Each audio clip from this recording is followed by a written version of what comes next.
And welcome to Crash Course Podcast.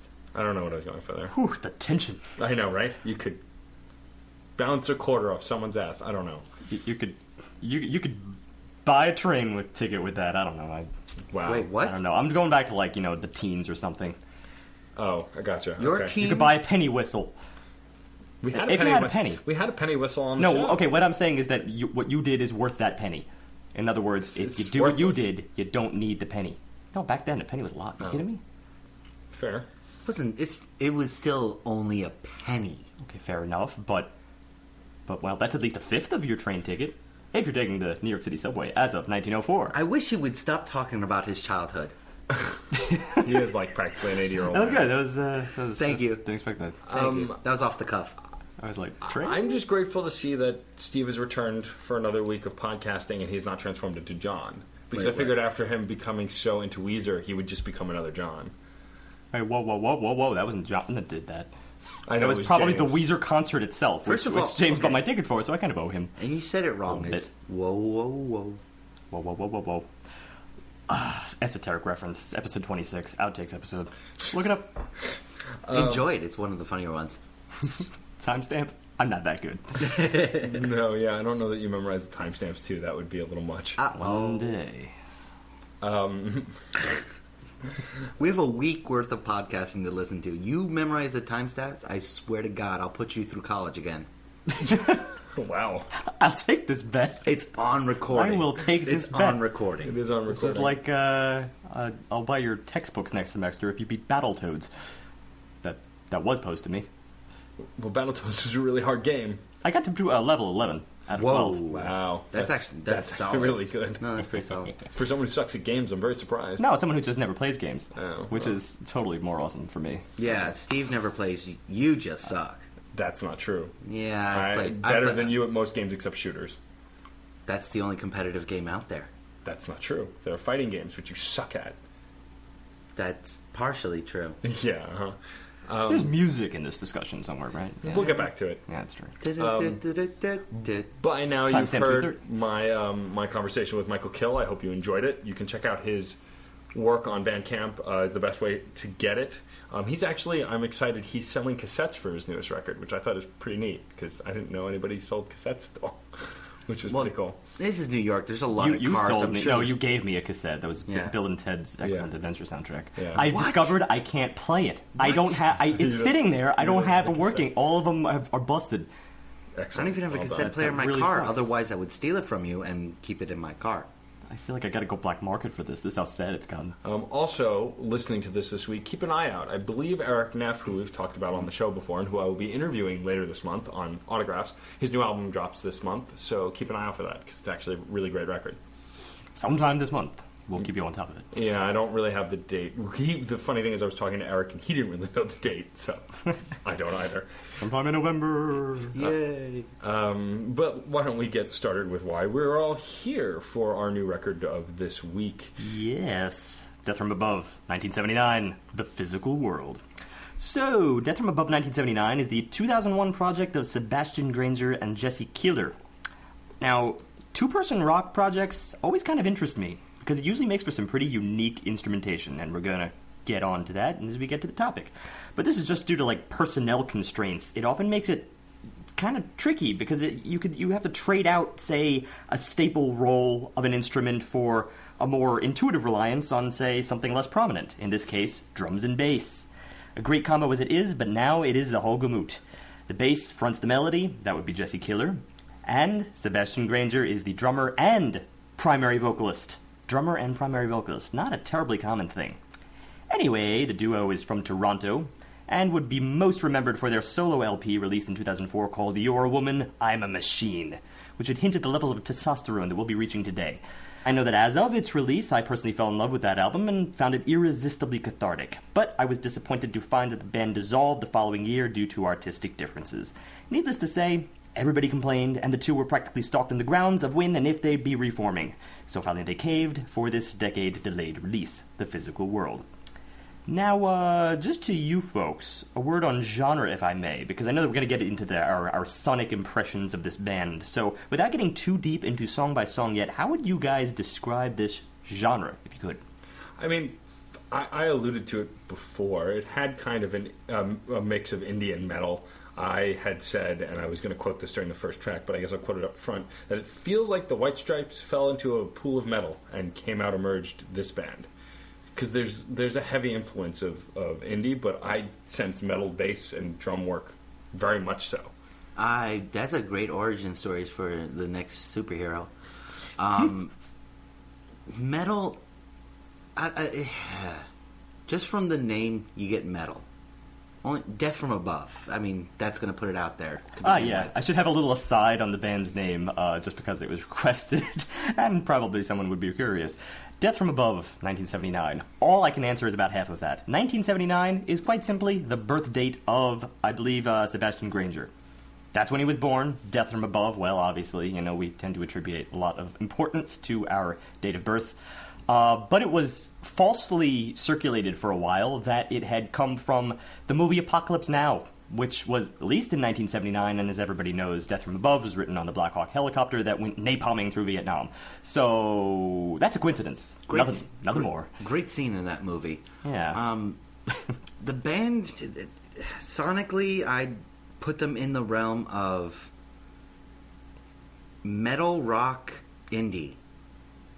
There's not enough metal to offset the amount of rock that's in this album. The combination of the two, there's just stylistic differences between the two that I have to put both those words together. And just from the standpoint of the just two instruments being used, conceptually, that already screams indie at me. It's how they implement it also screams indie. That's a good point. I'll cheat a little bit now and just go to where they're billed as, and this is according to the highly suggestible Wikipedia research: punk rock, dance punk, and noise rock. Now, I disagree with all three of these, and I think you laid some pretty good points as to why that's the case. But I'm going to go out and throw out a genre of my own, and this crosses over with some of what you said. This is if genres matter at all, but I think we've improved in many episodes that they do, at least for archival purposes. So here it is. Industrial indie rock. You just took the word metal and made it industrial. Pretty much.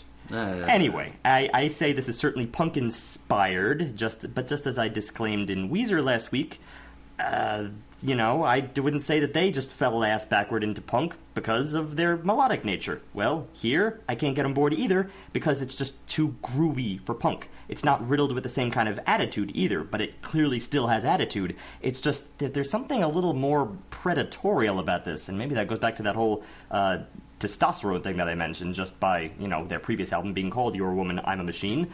Well, now this is called The Physical World, so it's still pretty testosterone-filled. Anyway, something predatorial is much in contrast to, say, punk's angst. I did make this argument just a couple weeks ago that funk, for instance, can sometimes broach the predatorial side of sexuality, and I would cite this album as another example to that effect. But now going into the industrial thing, I would only say that just because it's like punk with a much more metallic sound attached to it. And that's the thing I think that people always go back to when they hear industrial, is they think the sound that might reverberate, say, in an empty warehouse or an abandoned factory or something like that, using metallic tools. And in this case, it's used solely by the bass amped up with a ridiculous distorted effect. And that makes it sound especially metallic. Combine that with the drums, which still kind of sounds like it's got a lot of reverb attached to it, then, yeah, this kind of, I think, does end up as something more industrial. Less punk, but industrial side of indie. So there you go. Well, also industrial, takes a lot of pull from metal and from the heavier rock, so it's not that hard to believe. Yeah, once you start getting into the realm of punk, industrial, metal, maybe a little bit of grunge thrown in there, there's a lot of overlapping stylistic choices. I definitely see the grunge for sure. But then again, I also buy one thing, at least one thing that Wikipedian said, and it said dance punk. I at least see the dance portion of it, because there's a danceability in this music. I bought that in a heartbeat, and that's, I think, part of the catharsis that I felt in their original album. But I also think there's a certain accessibility, as you said, just to the chordal structure of this work, that indie rock in general is a pretty safe place to put this just under an umbrella. But that's more so because it borrows the tonalities of the time in which their debut work was originally released, 2004. So, I still hear it, but let's just see if those other factors keep fresh after a decade-long slumber. And I think this is a great place to stop dancing around the album and jump right in. Segues. So track 1 is Cheap Talk, and speaking of jumping right in, what I really like about this track is how heavy and quick it starts. There's no delay, there's no waiting, they just dive right into their sound. You get drums, you get speed drums, you get fast, intricate, but it's more of a technical level of intricacy as opposed to just choices of the actual notes he's going to be hitting. Skillfully, right away, you're shown that, which one's on drums? That would be... Sebastian? Sebastian Granger. He's got chops. He's got a lot of chops, because those wrists would be breaking if they were anyone's but his. And not only that, he's the drummer. He's the vocalist, too. Yeah, and that's an amazing level of breathing to be able to do both at once. Yeah.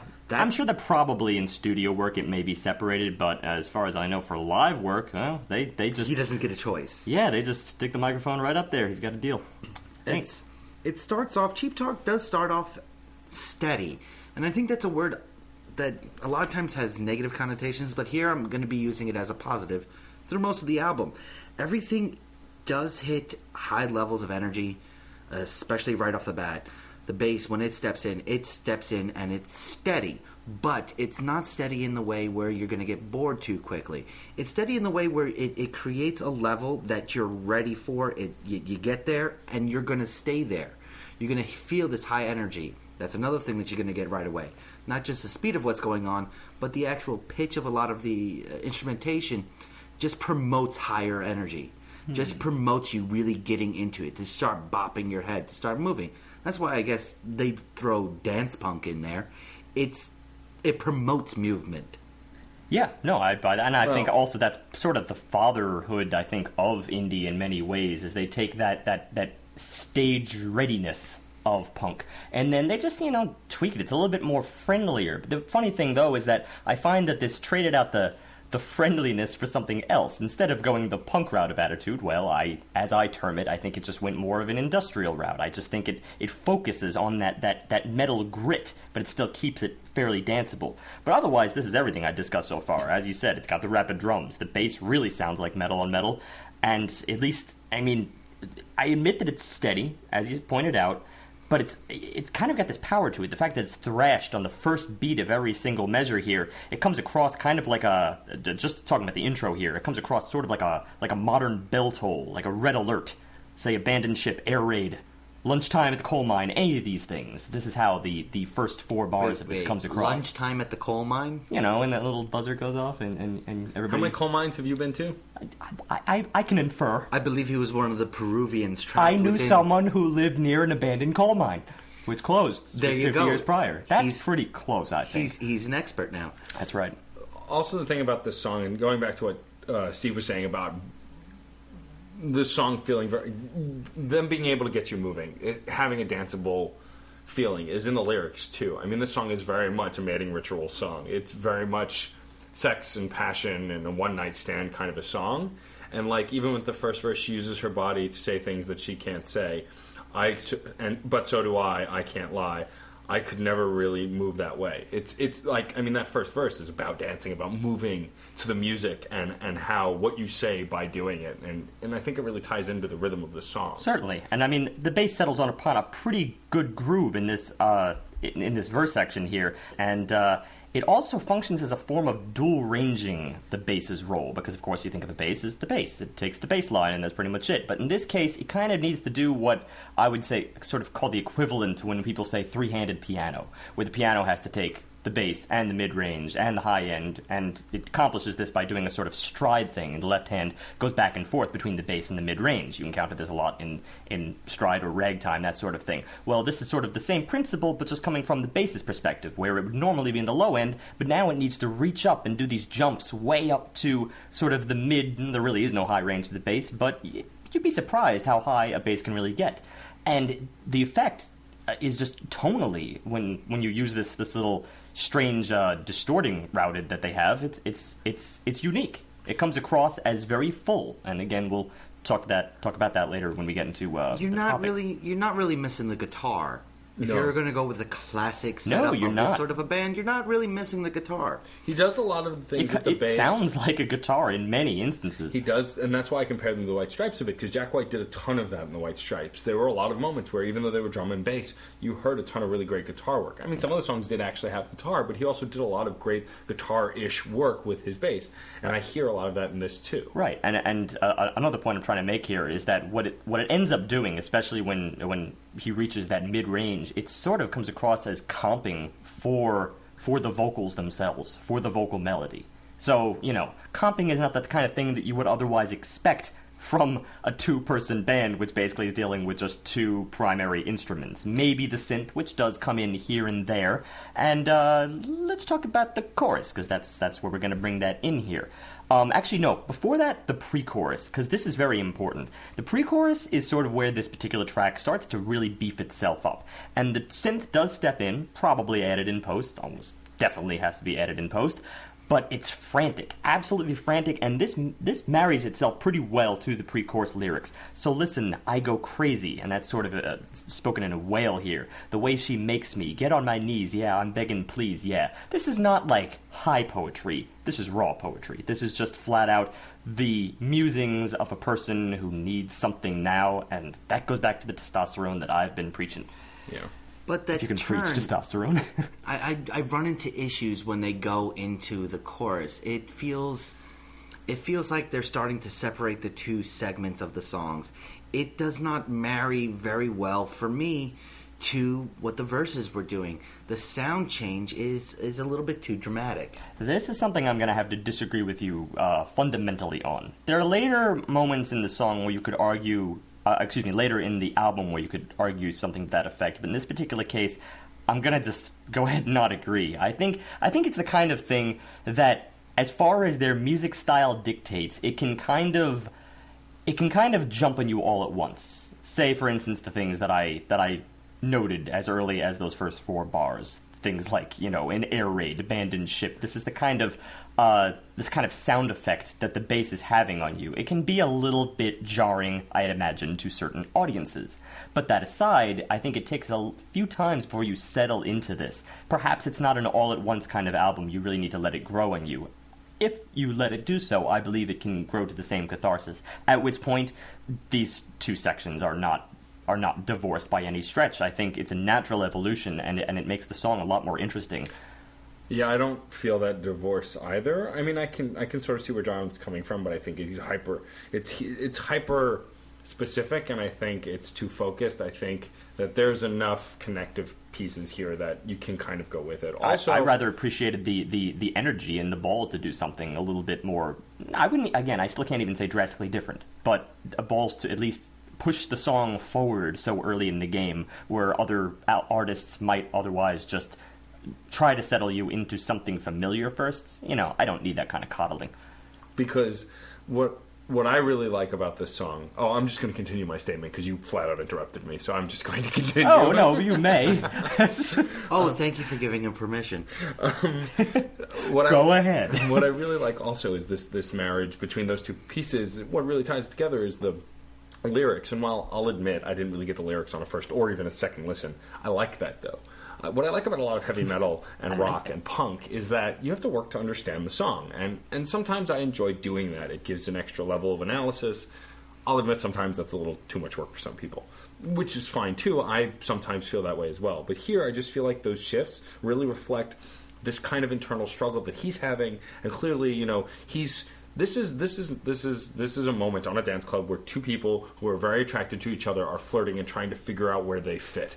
And it's conveyed very strongly in the music, in the lyrics, and in the tonality of the singing. And I think it's a really great package. And I think that's the through line that connects the two parts, is the singing and how it's sung. That's interesting, and the frantic motion of this little tete-a-tete that they got going here, I think is also enhanced by the texture of the drums themselves. For instance, I already mentioned that it was enhanced by the frantic synth work, and the drums themselves get particularly frantic here. They are all over the texture table. cowbell, I believe I heard. Considerable amount of cowbell during the course of this chorus, but it's got that, alternate pitch, as any drummer would, of course, have a little stand that has such a thing on it, and perhaps different pitched cowbells, not the one that we jokingly refer to when we're referring to SNL. But I was feeling... Well, I loved the vocal range he was hitting, because the vocals throughout this whole album are solidly great. Just up front, the vocals, the guitar, not the guitar, the bass, and the drums are going to be something we're going to be harping on how good they are throughout the whole album. That's just what it is. But the lyrics here, because it's trying to explain to me a kind of a vapid idea of lust, they fall a little bit flat. I'm not seeing a whole lot of depth. Now, I don't think it needs too much depth, but I've seen this sort of idea of just two people trying to come together, of trying to hit that level of primal passion. I've seen it done better in this same sort of genre, in this same sort of work here. I just have to disagree. I feel like the reason the lyrics are so simplistic is because they're trying to convey an almost frantic, animalistic need for sex on both sides. It's not like this is one-sided, someone stalking someone else. It's you don't know who's the predator and who's the prey here. The way the lyrics are constructed, the woman and the man are both very much having each other in their crosshairs. And I think the simplicity of the poetry here is because you're not thinking, you're acting. And that's what they're trying to convey. That's a distractor for me. Well, that's fine. But I believe that the poetry actually captures this within. And again, you may not find that in, for instance, the first verse, but there's other moments here where it kind of follows through when some things that sort of hang in the balance as perhaps what could have been construed as an empty line. For instance, in the first verse, you got that... she uses her body to say the things she can't say, but so do I. I can't lie. I could never really move that way. So even just that, I can't lie. Then we fast forward a little bit further to, I believe this is somewhere around the bridge here. Everything you said, your body won't lie in bed. Which is kind of a little twist on that. It's not just the emptiness of, oh, you can't lie, you won't lie, you really want me. But then, all of a sudden, it twists it around to do a little play on lying in bed. Perhaps I'm breaking down the obvious here, but it's something that I kind of appreciate within these lyrics that you could otherwise overlook, because, frankly, I'm 100% with you, Matt. I'm not really looking for this. I'm looking for the drums, the bass, and the vocals that convey this without the lyrics even needing to be there. And that's where it actually stands up. That's something I do want to harp in. For this, the vocals are spot on to actually emote without needing to say anything specific. It does compensate, maybe even more than compensate, for what I'm finding as lackluster in lyrics. I felt what he was going for. Maybe not as strongly as the two of you, but I did know what he was saying without even hearing what he was saying. Right. Look, I can't force you to see the lyrics the same way we do. I understand your problem. I just don't get the same problem because I get what I need from everything else. Yeah, it's fair enough. And then also, I just have one more to say about this, because if we're going to hone in on melodies, I have to at least mention one little specific here. Something that keeps this, I think, sort of in that little entrance with the tete-a-tete you mentioned, is the chorus itself. When he says, what he said, what she said, it doesn't really matter in the end. And the melodic motion here is really interesting, the way he breaks apart that word end, and he breaks up into 4 different components. What feels like they're almost throwing in like a flat 5 here, although it could just be on a 5. But even so, it's really more about the way it ends. It just goes down to a 2, which feels so inconclusive, like an inconclusive way to end a phrase. But I absolutely love it for that exact reason. There's something so unfinished about this, as if it's all process. You never really culminate in the moment, say, of consummation. It's all process. Yeah. That is a very, very interesting way of putting it. Well, I mean... I like that metaphor. It's not a metaphor at all? No, actually, here's a better thing. Because Matt put this at some point earlier on. He used the word urgency. And I think that was to refer to a different song, but I rather like that phrase because it encapsulates, I think, the entire tone throughout. So, me saying that everything about this track is progress, progress, progress. It's really more that. It's really more urgency, that it needs to get somewhere. It's not that the track is necessarily going for this progressive, or that is to say, prog music motion. It's not going to end in this all these different sections. Instead, it's just going to take you through the motions of this one exact moment, this one moment between these two people, and that's basically all they need to say, and you feel the urgency of that snapshot in life. It actually does build to a great ending for the song. That was the first time I really felt like they were doing a more classic style build-up of the instrumentation, as opposed to mood changing or speed changing or just technicality. That was the most endearing is the wrong word, but it's a word I want to use. Part of the whole album, not the whole album, the whole song, because it felt less of take an idea and running with it, and more culminating with an idea. I actually didn't find so much of a focus in the end of the track, but that's one way to put it. Anyway, this is the kind of album that, we ended up talking about so much about this first track here, but this is the kind of album that I think it implores a lot of analysis just because their sound is at the front, it's a little bit more shocking. You need to kind of let it sit for a while, and I think that's a good cue to move on to Right on Frankenstein. The funny thing about letting things sit, though, is that the majority of this album has 2 and 3 minute tracks. There's two 4.5 minute tracks later. I think one in the middle and one at the end. But mostly these tracks are pretty succinct, and that's the thing I think.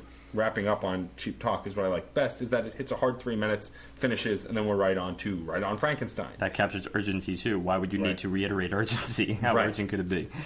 This is a track that really rocks. This is where we get into a heavier sound. We're leaning more towards that metal sound talking about. This was a big change. Right away, I'm seeing... Just from my point of view, I'm seeing a lot more variation in the bass, in the texture that it's presenting and it's building. I feel like it's dragging itself to a new level, and I think that's a really fitting word for what this song's all about. It's a guy who feels like a zombie. I find it paralleling the idea and the content of the lyrics very, very closely to just keep it subtle enough that the guitar will change a little bit of a phrasing here, a little bit of phrasing there, and eventually you'll see over 30 seconds that it's doing something completely different. I'm enamored with this. I loved what they did here. Notice you said guitar. There's going to be a Freudian slip it's throughout this entire podcast. But well, this one sounded a little like a guitar. I need to interrupt you just to say that I kind of disagree up front again, because believe it or not, this song was a lot less engaging to me than the first track.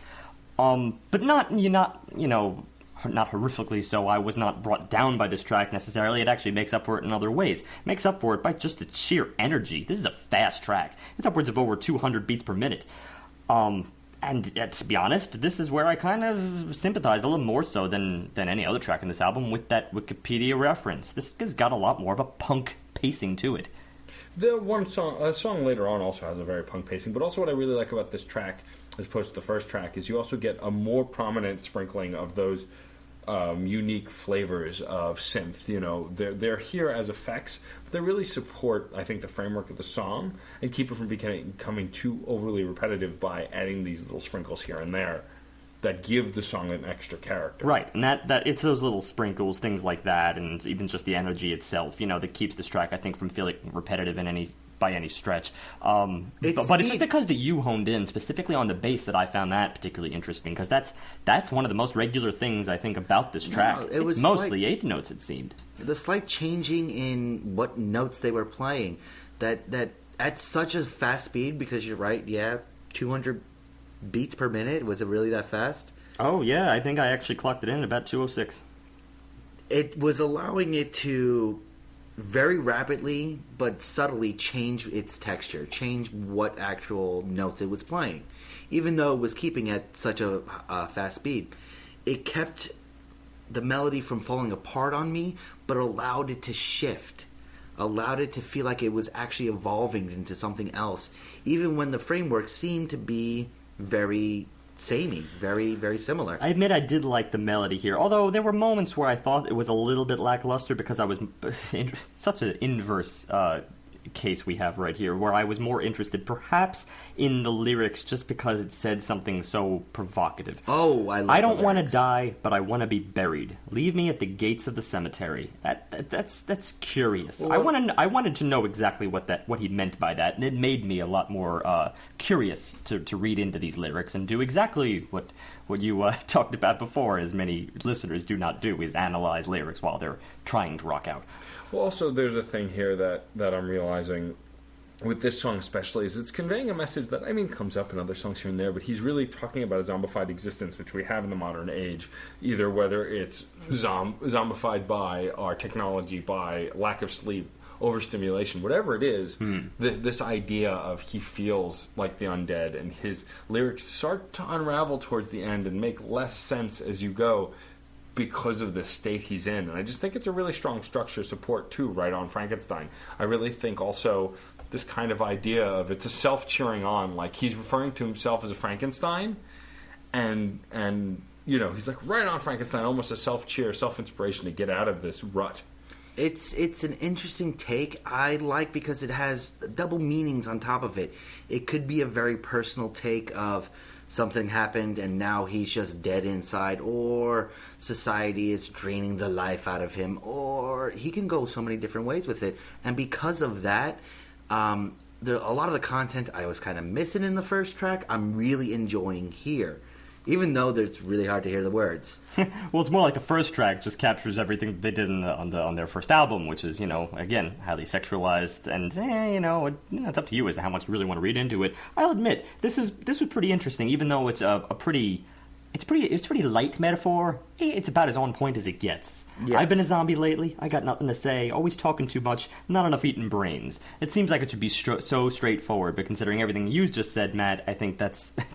I mean, what better? People say, "Oh, I'm feeling like a zombie all the time," but you know, I never actually thought to go as far as say not enough eaten brains, as in to imply, you know, you're not really thinking. Yeah, And that's the identity of zombiehood. Or engaging in thoughtful conversations with others. Exactly. Too. Eating others' brains, in that case. Yeah, perfect, yeah. And what I also really like about this track is how it kind of outros. I think that it was much more unique. You had said that the first track kind of fell apart at the end, whereas this one has a nice, unique, and kind of, we get more of that synth stuff in the outro. I absolutely love the outro on this particular track. In fact, this is really what interested me most musically. First of all, I find that just the whole tone here changed. We start off the whole track and it generally stays within C minor, and then all of a sudden in this intro we just do this little flip mode mixture and just shift over to C major, which I've talked about before. Whenever you're shifting the mode right on the key itself, that parallel motion is always kind of interesting. It reshapes the sound that you've otherwise been accustomed to without necessarily changing it, not changing the tonic. And this is really the chance I found where the bass does go off. And maybe this is the part that you were referring to, No, John, it if happens this really earlier. captured you. It happens earlier, but here his fingering becomes... There are a lot of interlude... his fingering becomes magical here. It depends on what you want to focus on. There are a lot of interlude flourishes in the earlier part of the track, and if that's what you're referring to, then maybe I could hop on board. I was thinking more in terms of just the verse content, where the bass seemed to be more regular, until this point where all of a sudden it is phenomenal that these sort of rapid 16th note triplets, you know, half the time of what you typically expect a triplet to be.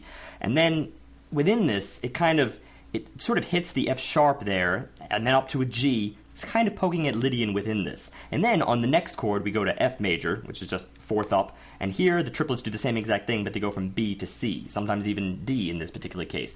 So you're kind of stacking Lydian on top of Lydian, where otherwise you've just been in minor. This is kind of odd. It's a curious way to end an otherwise static track from a theory standpoint, I think.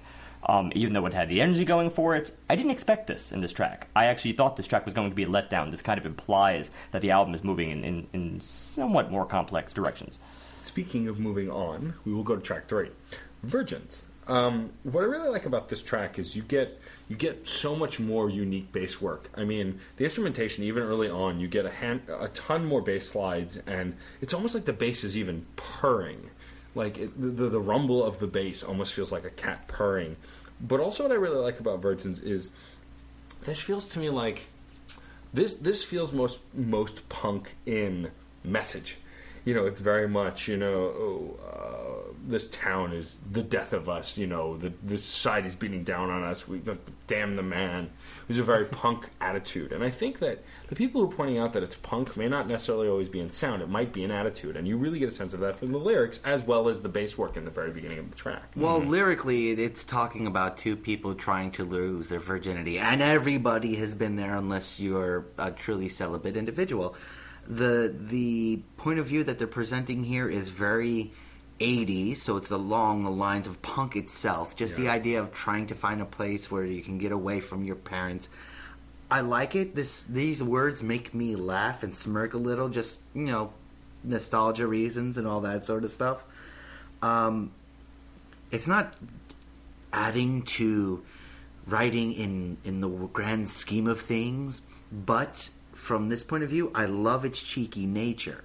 It's clever. It's clever writing, and also what I like is we're getting a lot more intricate beat work in this song that punctuates the verses very well, and I think that's what gives the impact and the emotionality of the verses is that punctuating beat work that goes with the verses being sung. And that punctuation is a lot heavier than we've previously gotten. Mm-hmm. So again, we're kind of they're moving the texture of this album into a much deeper direction. It's not quite as lighthearted. Not to say that the first two tracks were really that lighthearted, but this is really more in line of what I was expecting from them. I expect them to basically continuously to get their sound getting more and more intense as they go along, because this is exactly what their debut album did, depending upon how you see that intensity, and a lot of that is usually just the bass itself and how much grit they choose to add to it. So in this particular case, you have that opening riff, and that persists right throughout the opening verse too. Then there's a really drastic shift after this, and that's where the punctuation occurs. The punctuation is just singular, beginning every single beat on the beat, and this is kind of what I love about them, because it makes these drastic shifts seem a lot more impactful, even though there's, by all intents and purposes, simpler stuff going on. I mean, that's a pretty easy thing to do. Play on the beat, right? Can we all agree on this? Yes. Yeah, okay. There we go.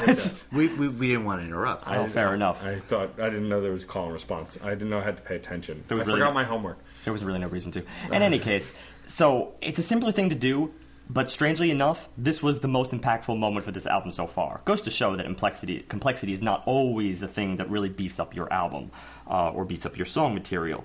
It's just, it takes, I think, to be honest, it takes some really good songwriting in order to do that. When you construct the sections of your track such that the more simpler thing is going to be more impactful. Well, I also think that this is a great direction for the album to be going, because we're building as we go, which, some albums haven't been doing lately. And so I like the fact that it's growing as it goes. But what I also want to point out is this song doesn't actually have a chorus. This song is all verses. There's no chorus. That's exactly what I was getting to. There are moments that feel chorus-like because the punctuation repeats. So it gives you the idea of that's the verse, so the other stuff must be the chorus, but it's actually not. And that's, I think, also what makes it kind of punk, is the fact that they just do verse after verse after verse. And it's almost like instead of having a musical A section, B section, we're having a lyrical vocal A section, B section. It's a little bit of a turn on the head of what you would think it is a composition musically, but because of just the differences that they're placing within it, the framework that they're doing with their instruments, with their beat work, with just how their presentation makes the two sections feel like just different heads of the same beast. Well, let's break that down then. Coming from G minor, this is what the opening section is, however you consider it, verse or chorus. And then it sort of breaks out with the 4 chord. Well, that's always powerful. Just about anything you do, the 4 chord is usually a pretty good choice. But it's that sparse thrash here that kind of lets the melody breathe in this section. So it's still sort of supported by that driving force. But then we go into the next chains. In other words, we go back to the previous section, which, basically the same deal that you heard the first time, and then we go back into the next thing. This is not just the 4 chord. Now, all of a sudden, it's the 5 chord. It's a D instead of a C here. So, 5th instead of the 4th. Simple tricks, but here, the context kind of ties this together because the song structure is so odd at the moment. I mean, as you just pointed out, this is not really a chorus. It's sort of more of a B prime. It's the B section returning as just a slight little difference from the first. Right, and also, shortly after that, we get to a point where the percussion really takes off. we get some astonishing drum work that just kind of feels it's more scattered, but it adds a rhythm that kind of really drives the song.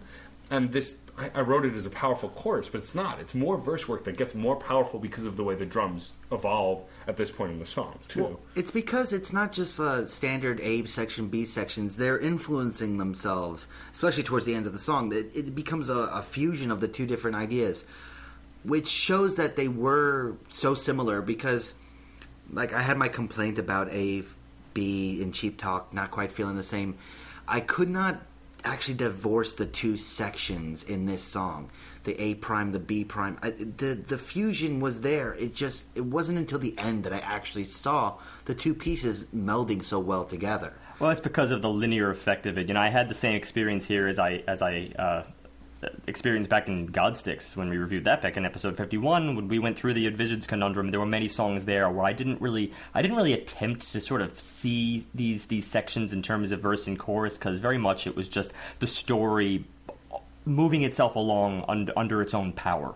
And I think that kind of speaks to what you're talking about. But there was something here that I could define as definably different, and that was sort of a C section, which incidentally is in C minor, which introduces a new riff. And here, the drums are a lot more punchier. It also makes use of another thing, just as we got the cowbell before. Well, we're all across the texture board here by introducing tambourine. Again, just subtle changes, but it's still wildly new in your experience through this song. Instead of being a solid riff like the A section was, instead of being that heavy punctuation, this one had more of an ebb and flow between the low range and the high range. Also playing around, so you weren't just rising and falling. Yeah. You rose a little bit, dropped back down, and came to the top of the mountain and hit your valley, but kept going down in peaks. The combination of that bass actually just texturally not deciding to actually go up and down the scales, but to stutter and start and stop was a lot of fun. Just a lot of fun, and wasn't separate, but this section itself I felt like could have gone either way. It did fit within the framework of the song itself, but by itself it could have been a song. I think as you put it before, it's more of like the period at the end of the sentence. It sort of encapsulates the previous two sections, but no, it doesn't. It doesn't really. I don't think the period is the good way to put it, because it's not really concluding anything. Instead, it just seems to sum it up. It's a parentheses. I don't know. It's because it's not quite the beginning, not quite the end. It's just The Cliff Notes. There you go. Hell. Or a footnote, or a A post-it. reference that people born in the 90s probably won't get. Anyway. Some people still use them. But there is one other thing here that I think shouldn't be overlooked, and that's their vocals. The vocals is something that we've kind of been leaving out in this particular track, and I think they're propelling themselves further and further along into something of a mystical value here. They go through these various spells where they step up into this ridiculous falsetto, and they harmonize together, even if it's just for a span of perhaps 2 seconds. Sometimes they could be in thirds, sometimes they could be in sixths.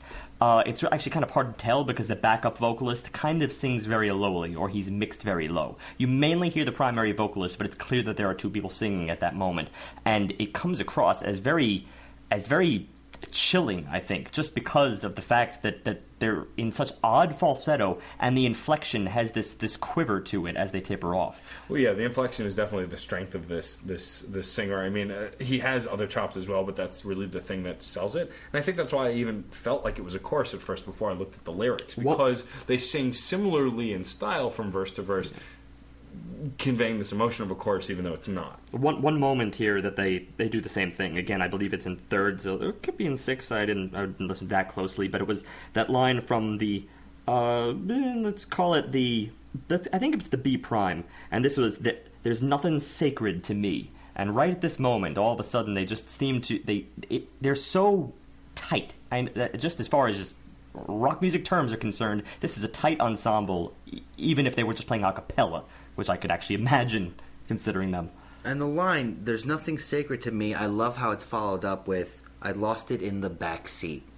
I love that. That's that cheeky nature. That's what keeps it from being a magnum opus, serious, oh my god, I can't believe this song. And becomes more of the realm of, oh, that's great, I love it because it feels truer. It feels truer, more honest, and it gives it character. And also, one more thing that you mentioned, John, when you were talking earlier on about the flow of this song. I mean, granted, there is a continuity to this, but you experience it that you have to kind of reel back before you understand how the sections go together. And I think I had the same exact experience here, because, frankly, we're talking about this all elusively as if there's not really any bridge, chorus, bridge. But I believe there is. I believe you could define this as a sort of chorus, verse, bridge, chorus, which doesn't seem like it's that odd, but it just goes to show you how when good songwriting sort of enters in, then, you know what, you don't really notice that stuff too much. You just notice a story. And I think this is what a lot more songwriters need to tap into, rather than the big reveal of, say, the next verse or the next chorus. It's something that follows form, but is just chillingly different,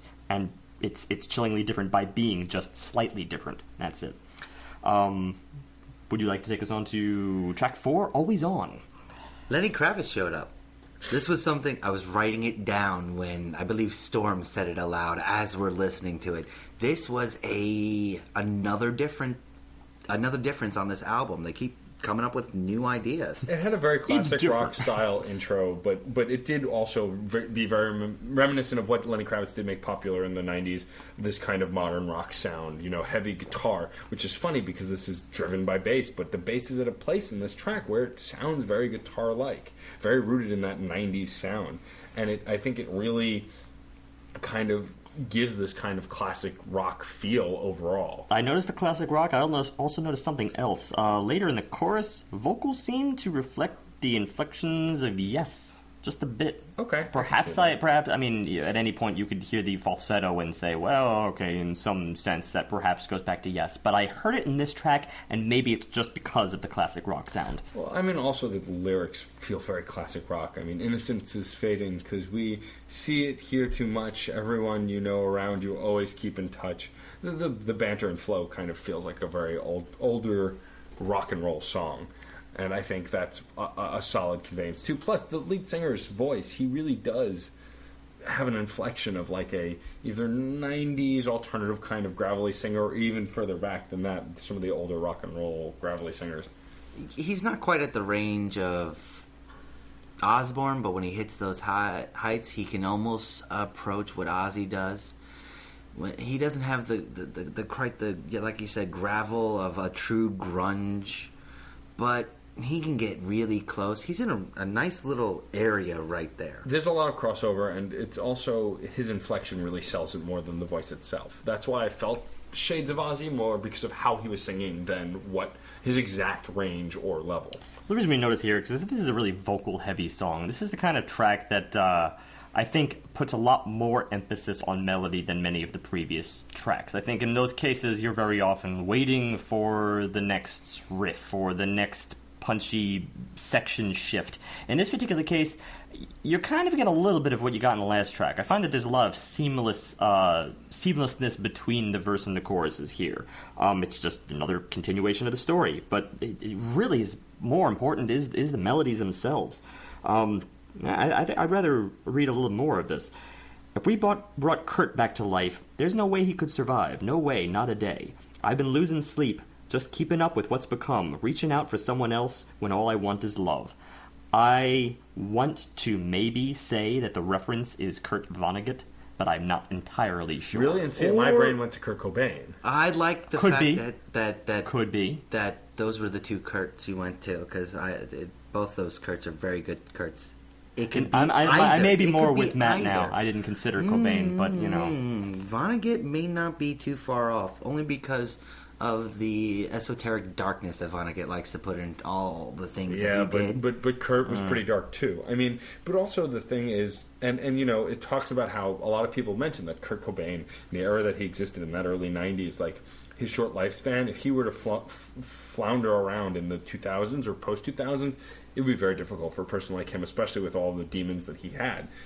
That said, though, I think that this song really, the idea of Always On, this idea that you're always on. You're always this putting out this front, this character, this person to people so they can see it, is a thing that actually comes up a lot in the entertainment business. And I think it's interesting to have someone singing about it, this idea of always having to be on and not hiding away and not having time to yourself and always playing a role almost. But having the vocals and lyrics so supported by the melody meant that for me the melody got stale, and it got stale kind of quick.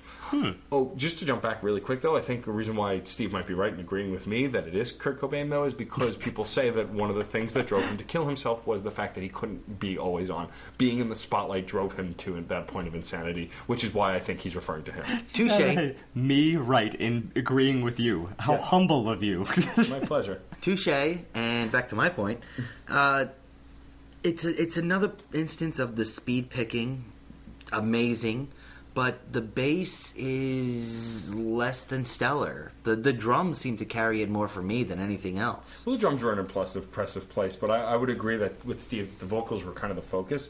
But what I really love musically about this song is, though it has that kind of classic rock framework, the howling singing that he does in this track, along with the drum work at the end, really adds this kind of climactic finish to the song. Even before that, there are climactic moments. That's why I really can't understand why you wouldn't put emphasis on the melody here, although I may argue that it's more of the frills within the melody, because you could argue that the melody sort of has this core line where just the barest minimum of notes need to be said in order for you to call it a melody. For instance, if this was like a piece of classical music and all of a sudden you just wrote this little bar above the phrase that has this little like run with like 13 different notes in there, you could call that optional. Well, I think there's something equivalent here in terms of some of the frills that he uses with his inflection. You could call it optional, but that's the icing. That's what really makes this tie itself together. So in which case, I'm focused on that. If you want to consider part of the melody, sure, but I think it is. But then there's other things here. For instance, he hits like these sevenths that are just absolutely thrilling when he hits them, particularly that's in the C section. And then to go to your point, the final outro, this was unbelievable as far as I was concerned, because you refer to it as sort of a wailing or howling in the background, which is an interesting way to put it, because it occurs, I almost interpreted it as somewhere between a synth and a vocal, or it's a very heavily synthesized vocal technique that's being sort of thrown back in there in post. It's really unclear as to what it is. It's more important into how it relates to with the bass in this particular section, because otherwise, first of all, we go into F major, and then you have another case of that little mode mixture where you shift up things, you turn into an F minor, and then you throw in a seventh here, this time with the synth, and that kind of clashes with the third that was originally on the bass. So the synth clashes with the bass in these moments, and it creates this interesting little. It's sort of a dance between the two notes at the very end of the song. I've noticed they like to do this, where the song is the song, and then all of a sudden it concludes with some sort of song within the song, a kind of thing that could exist independently, or could be a sort of a front for a brand new idea that perhaps they choose only to use as a conclusion to a previous idea. It's not to say that they're divorced, but it's sort of furthering your imagination, if that makes any sense. And I like bands that do that. I agree. I think that it also was a tight and very unique way to wrap up the song as well. And was a great lead-in to Crystal Ball, which is our fifth track on the record. Now, this is where they shift a little bit back from rock and roll and even metal and kind of go to a more indie sound here. It's not too far. Not too far, but it's more reminiscent of the heavier indie bands from the 2000s. Your Vines, your Hives. I heard a bit of Killers. I heard a lot of bit of Killers, especially from their first album. And this one, as if they were darker. Well, all of those bands, when they first, the Vines and Killers and the Hives were much darker than the Killers, but they all had a similar sound at that time when they came. But what I think really shines here, though, is that urgency is so apparent in the song. I mean, it had been apparent till this point, but this is where it's really in your face. And beyond that, I really love the chorus work in this song. The verses are great, but the chorus work is what really shines in this track. I think vocally, instrumentally, melody-wise, rhythm-wise, the whole shebang. I see urgency in the lyrics, but the funny thing is that when it came to music, I found this to be a much lighter side of them. I found it to go much more back to indie, which I said is sort of the core of what they're doing. It still fits very much within that 2000 sound, so when you said Killers, I think that's right on the money. But that also implies a little bit less urgency than I think when they go a little bit grittier, a little bit more industrial, a little bit more metal. That's really where I find more urgency just from the sonic effect of it. Here, I actually found it a lot more funkier. I mean, yes, the synth, I totally hear that. It's much funkier than the rest of this album, I think. But even though there's, again, there's still that overlying danceable nature that they have. But it's pretty much the best of what I like about the Killers in that instance, because the Killers could get kind of funky when I think about songs like Midnight Show. Sort of funky in its way, in that indie way, but still lighthearted. So, yeah. And what I really like is the lyrics in this as well. I mean, this is towards the latter part of the song. This song does have a verse-chorus structure, and it's one of the latter verses. It's not in the cards. There's no crystal ball. There's no way to predict who will take it all. Can always have what you want. You know it's for the try. I see you getting turned on. I know the reasons why. Like, this kind of rhythm of the verse work is, I think, what really kind of helps those brighter choruses explode. I think that give and take, that tete-a-tete, as John likes to say, really works for the track. Hey, this time I said it, actually. Tons of words are going in He said it mouth. once upon a time, but that was way back. But I have an issue, and that's... You have these great parts with great inflection, but those parts you're talking about, those longer verses, I guess they're verses. yeah, they are. They kind of feel a little bit safe. They feel like it's sort of plateaued here, because what the choruses are doing is actually really, really intricate, but it draws back. I think it goes back a little bit too far to a less complicated place. I don't know. I find that this is actually something that comes back a lot when you're referring to indie music, period. Indie rock is generally something where you either like the verse or the chorus. Not all the time. They don't always go together. They don't. You're usually waiting through one to get to the other. You probably are going to have a preference.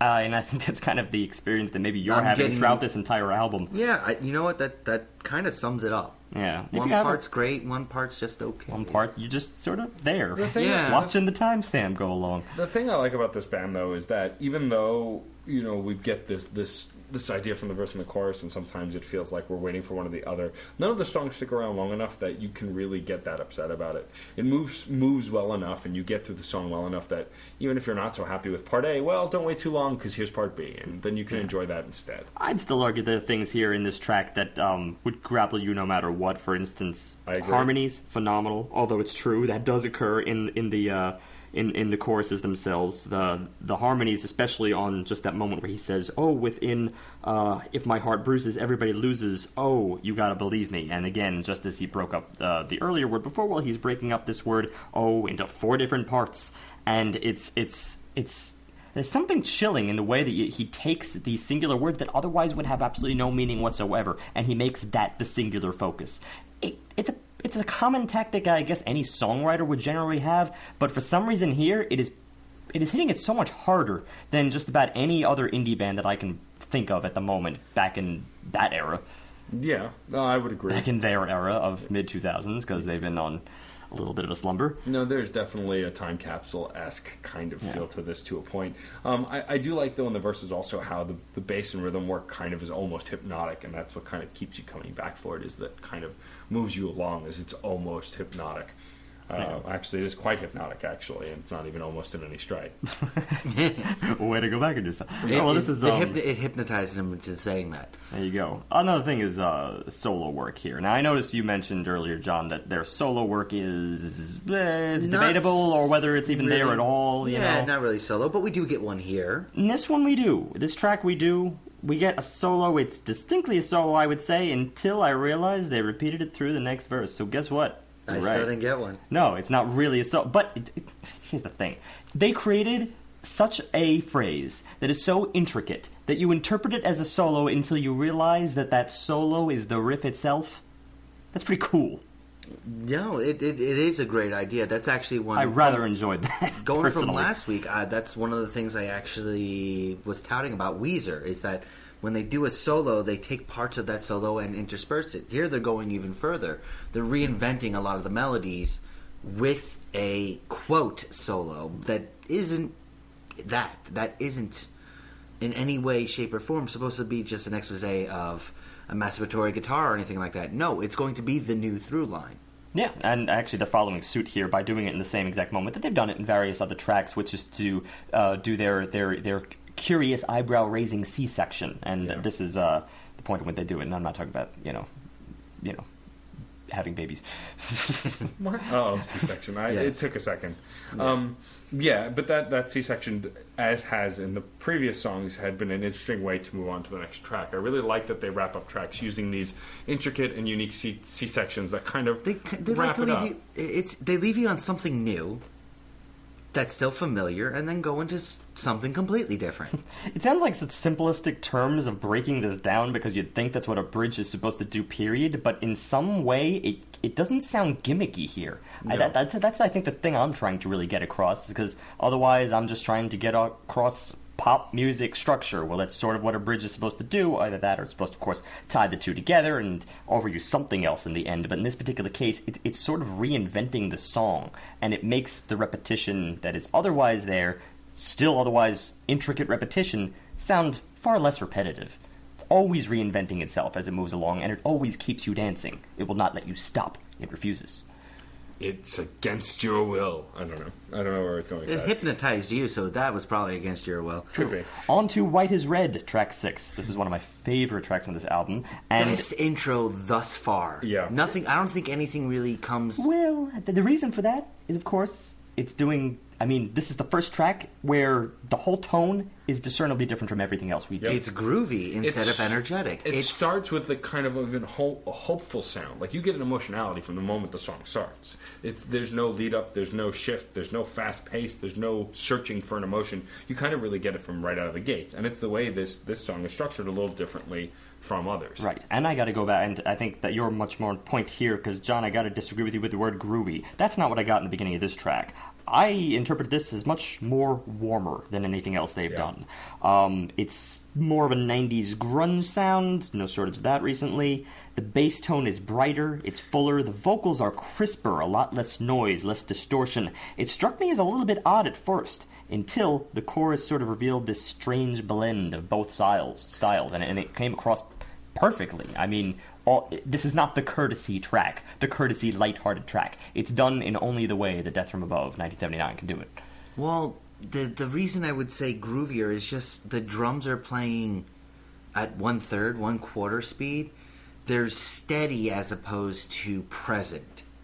The bass, instead of his fingering is now more specific. He's sauntering up and down the strings as opposed to rapidly plucking them.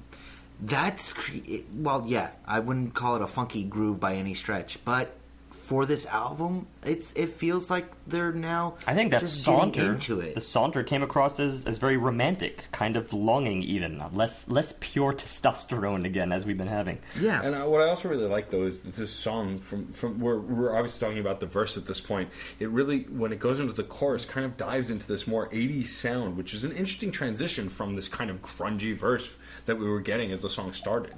But as the choruses come, we get this kind of 80s sound that again, there's a lot less transition, and I think that's more where the groove that John's talking about comes in. That occurs in sort of these interludes, and that's where the synth sort of steps in full force, and you kind of do get this sort of 80s-ish sound, which I don't know. It's not a brand new sound, I don't think, because as far as the previous track was concerned, you got a little bit of that Killers influence, and face it, the Killers were all over the 80s synth in much of their work, especially on Hot Fuss.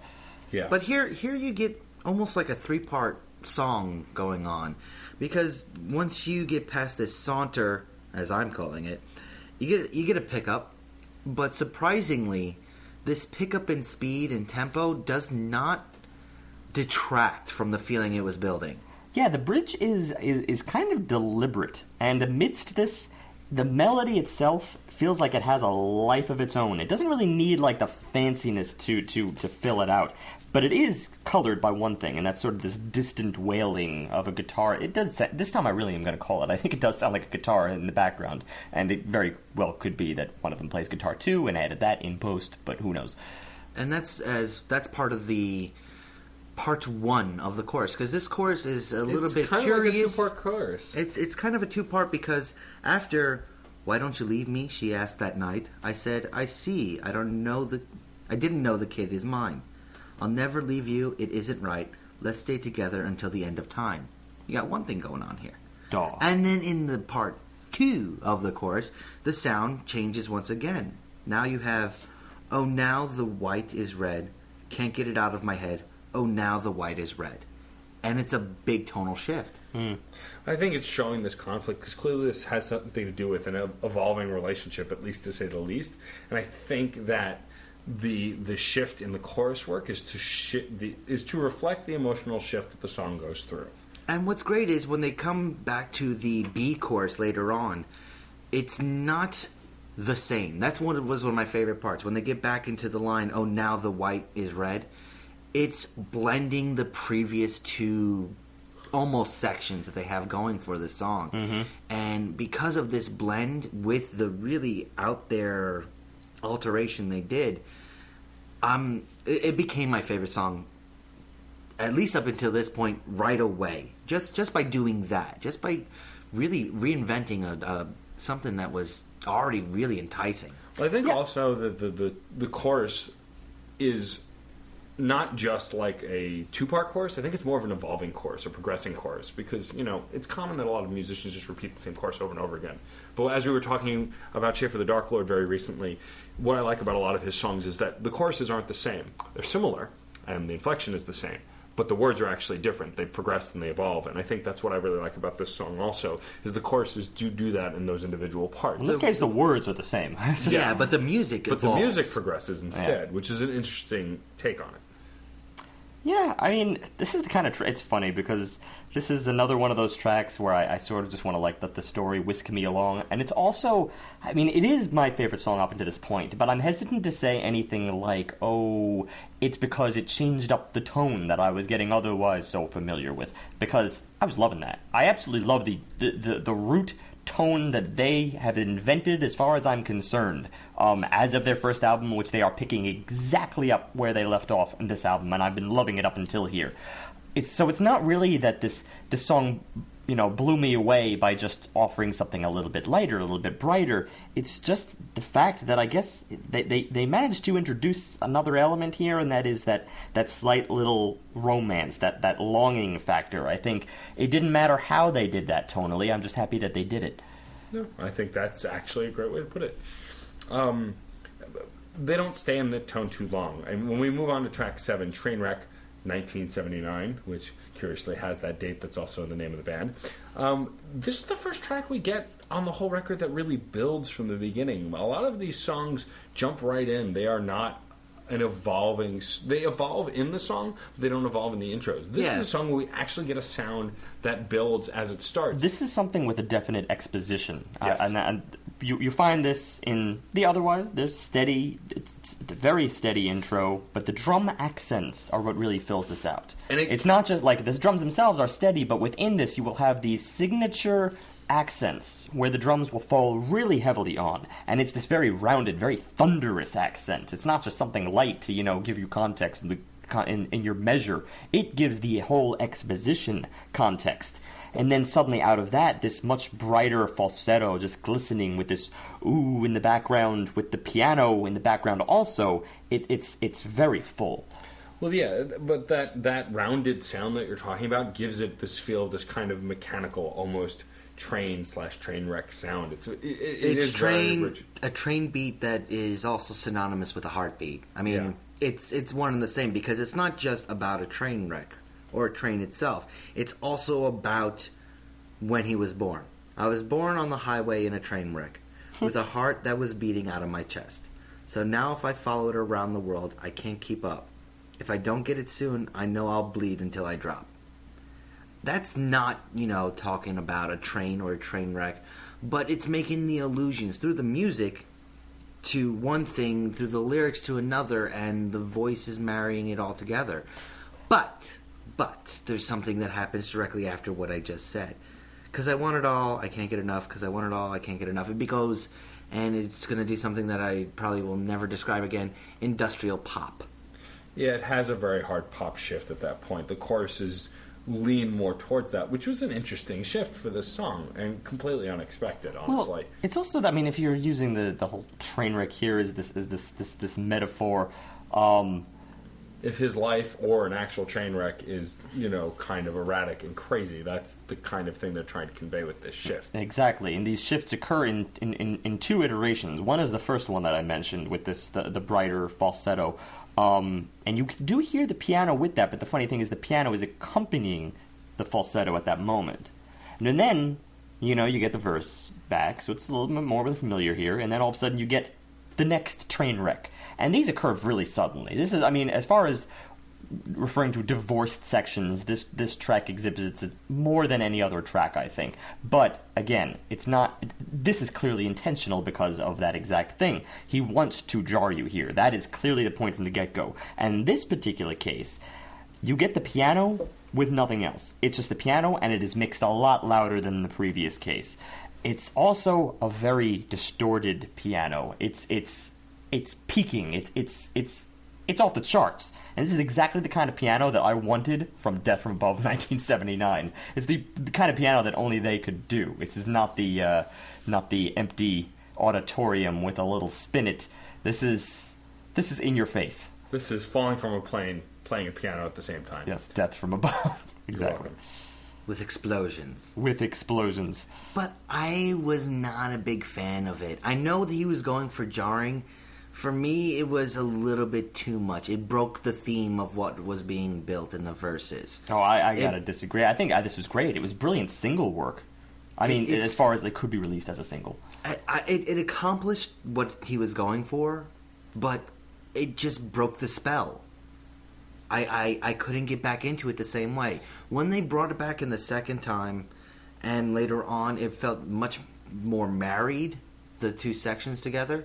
But especially that first chorus, I can't get on board with it. The first chorus was just a giant question mark for you. Yeah, big time. It was a bold choice. I'm gonna agree with that, but I think it's the kind of thing that when you experience it the second time, and especially if you're reading into this plot here, then it kind of makes sense. And let's face it, it woke me up. Even amidst the exposition that I was otherwise loving, I don't know. I was curious to see them do something drastic. Because, again, most of this album is in your face anyway, so it was nice to see them do that from a sectional standpoint. Also, if we're just talking about the chorus itself, if you just take the chorus for the chorus, that line, because I want it all, I can't get enough, I mean, the energy within this, it shows. There's something so unsatisfied here, and I think that's the section that I was referring to when I said this was sort of brilliant single material. And this kind of chorus... it captures the kind of thing that should be at the top of the charts, top of the rock charts, as far as I'm concerned. If you don't see the whole song that way, I'll make that concession and I'll agree. That's debatable. Everything's debatable. That's yes, why I'll agree that it's debatable. That's why we do this. Yes. Everything's debatable. It's also the name of the Hello Goodbyes album, which we reviewed back in episode 68. Check it out. That's mostly the only reason I brought it up. So let's move on to track 8. Nothing Left. And a clown for your amusement. You are a clown for my amusement. Laugh, clown, laugh. I love the contrast here. While previously in Trainwreck we had, I felt it was a little bit jarring, but the levels of depth and heights that the bass and the drums both do is phenomenal. Well, let's not get ahead of ourselves. The song starts with a vocal intro, which is the first time we're getting this on the record. The singer gets to shine for a few moments on his own, and he does it well. And it really gives you an idea of where this kind of song is going to go. It has this kind of dramatic feel, and the music carries way with that once the instruments come in. This, I think, may have surpassed White is Red as my favorite track on the album. Again, because I wasn't always looking for them doing something different from their tone. I want their tone, but I wanted the unified song. Something that even I just admitted didn't occur on the previous track. This is a case where everything just seemed to flow flawlessly. I felt like this was just a brilliantly constructed song in terms of how it reveals one thing to the next. Interestingly enough, we're back to G minor here. I find this sort of recurring return to G minor in this album as sort of your home base. So there's something that felt maybe a little bit more comfortable about this track within the context of the album. But then we're also focusing a lot more on melodies here. This is one of those moments where I was just so enamored by the inflection that he throws on these final dissonances within these varying lyrics, which otherwise are really sparse. Just take a look at him, and I know this for sure, there's nothing left for her, no. And I spent it all up, no change left for her cup, no. And I fancy the moon's full, I feel her push and pull, yeah. There's no love lost and none found, I feel her coming round, yeah. It's this interesting, sparse, but impactful melody here that when he throws in that dissonance, there's something chilling within this. Again, I appreciate when melodies are broken up like this. It doesn't all have to be content. I kind of like the inference. I like having to do a little bit of work when it comes to this because, frankly, there's enough said on that one little dissonant end of the phrase than in all of these words. But then when you read into it, it's just... that's a perfect blend. Well, the change of the emphasis in the lyrics also supports that. Yeah. And they're being supported by my favorite drums on the entire album. Yeah, my notes for this song are the drums are nutty, which is a very overly simplistic way to describe They're the fact. exemplary. Yeah. They are beautiful. This is my favorite drums. What he does, and the combinations of going down from the deep kick drum through his snares, I feel like he's working with twice the number of what I would expect a drummer to be working with. He And sounds like an octopus playing the drums. Yeah, possibly a third, fourth, maybe fifth hand. There's so much going on right here, and he changes on a dime. The back and forth, that, and the way the guitar parallels him. Because Bass. this one, I'm going to keep doing it. I don't know. care. The way the bass is going to keep doing it.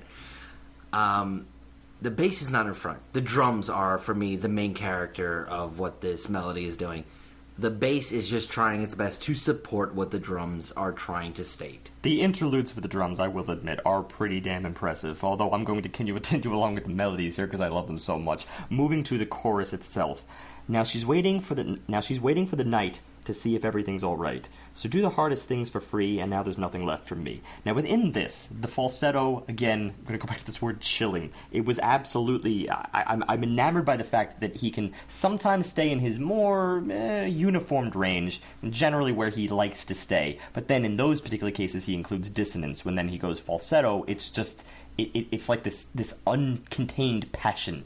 He can't hold back. I can't hold back from singing along. Everything is just jiving up at this moment. And that continues into the C section. What Trainwreck, I think, was lacking for me, Nothing Left accomplishes in that chorus. The issues I had in Trainwreck are what the chorus here does so much better. The heights it reaches, just in my eyes, so much better. It feels more married as well to what they were doing in the verses. Yeah. But I think this is a good place to move on to what Steve was saying about the C-section and the bizarre outro that this track has. Mm-hmm. It's just... What I would really like about this band and what they've continued to do is they don't let either tracks end on a dime, or if they wind down in the strangest and most oddest ways. If they're absolutely and completely unraveling, like a tape spinning out almost. It's their way of sort of...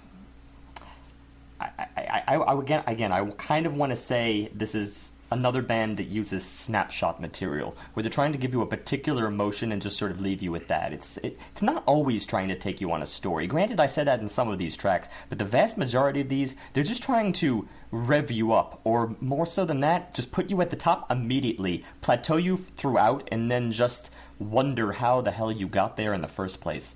And I think that's kind of what this C section does, because frankly, it called my bluff when I thought that the chorus was the best example of their lyrics here when he reaches up to that falsetto. This was phenomenal. He meanders around the scale within the course of this phrase, which is actually rather long for a singular melody. It seems as if it has no end, like it's just freeform.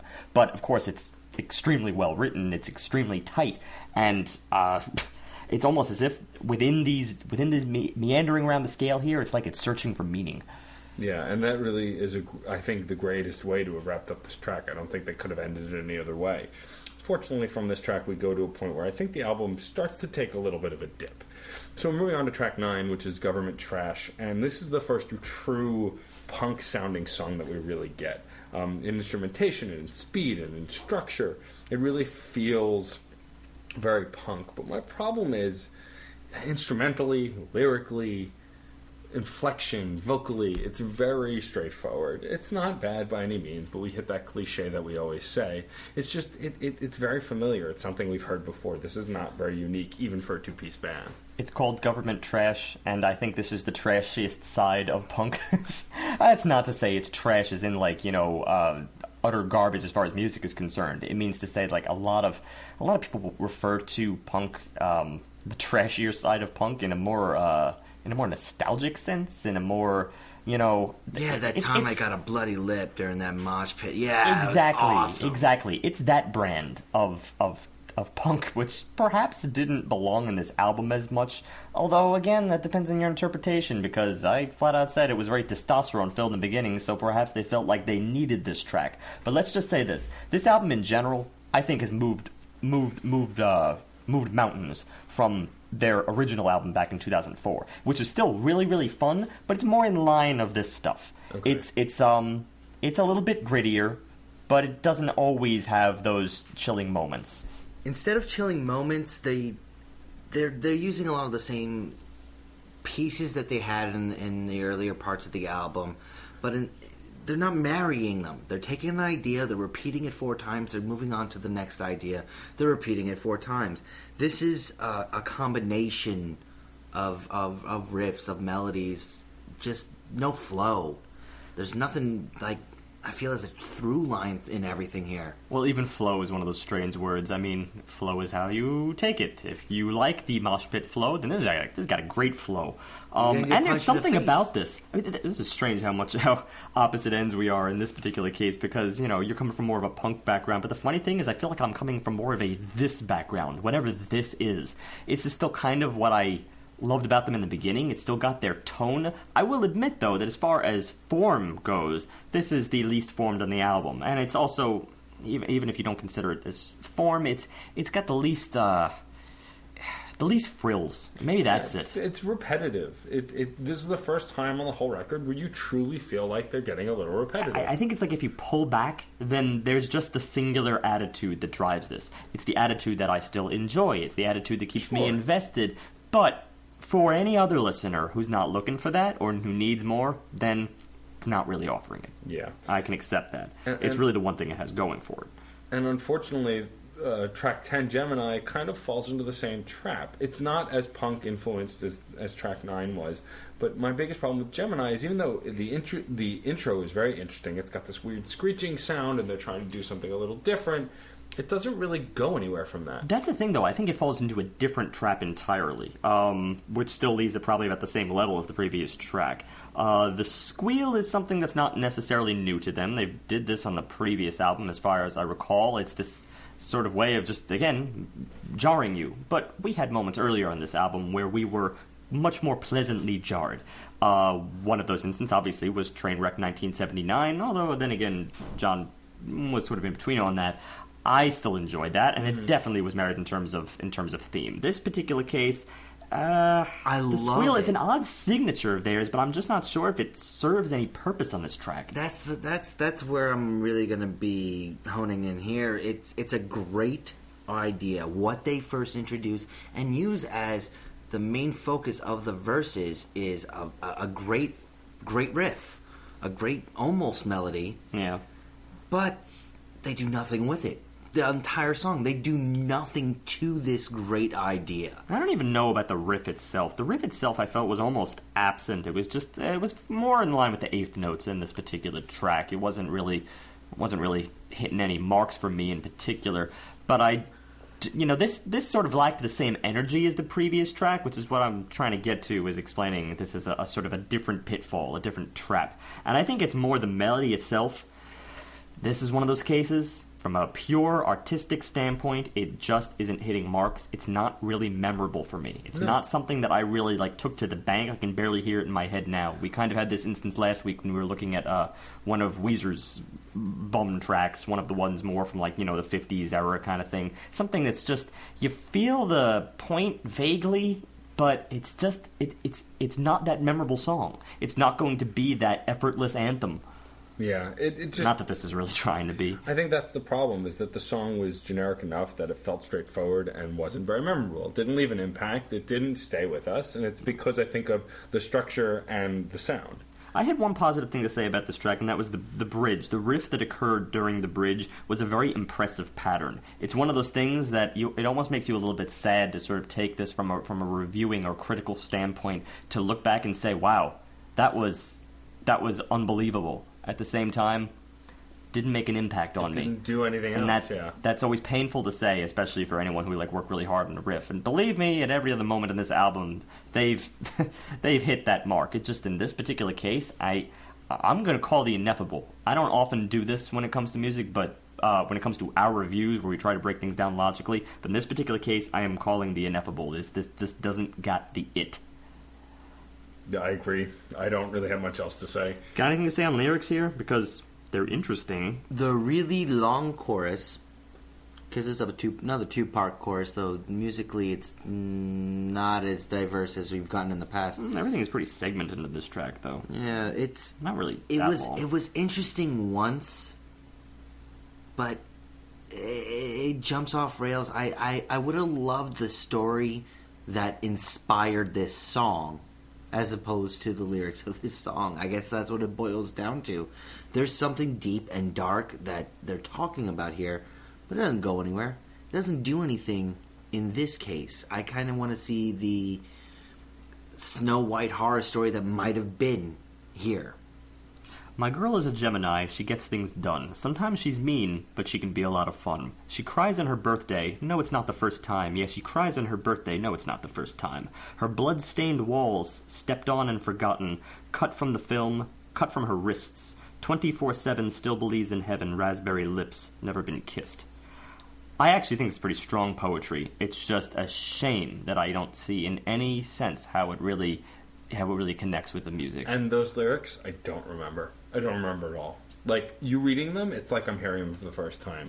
So I think that's I think the strongest advocate for how little impact the song leaves. When you're reading lyrics to me that I don't remember ever hearing, but I know I did, that's the real low point. I've often said song. This when it comes down to music is let's face it, when you're talking about the art form here, it's music. When you're talking about rock and roll, you were talking about music with lyrics.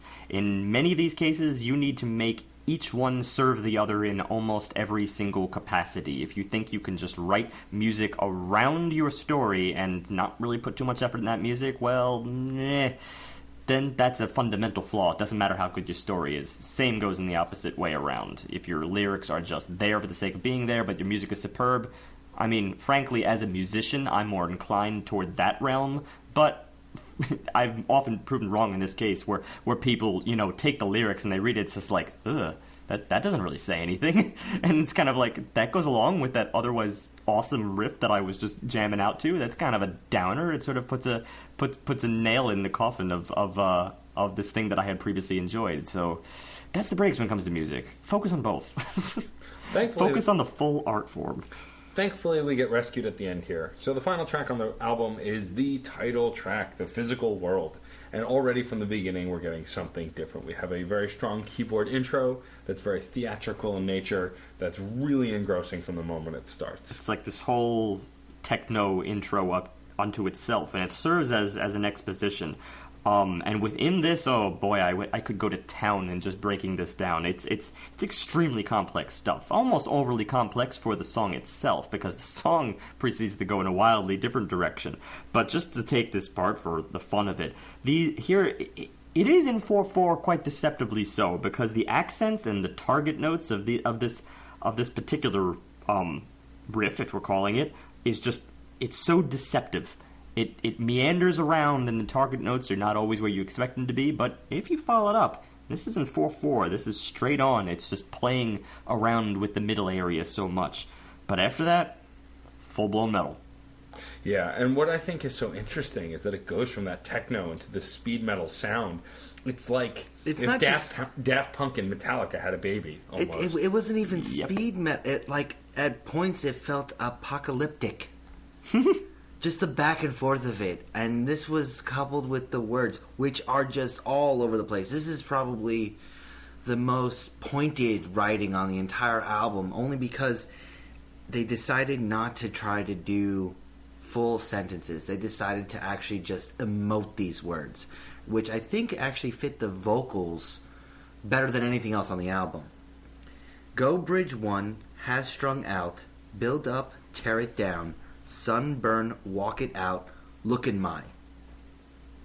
That right there, that phrase, when you actually put it in context, because it's nonsensical, when you put it in context with the vocals and its supporting instrumentation, is amazing how much emotion it conveys.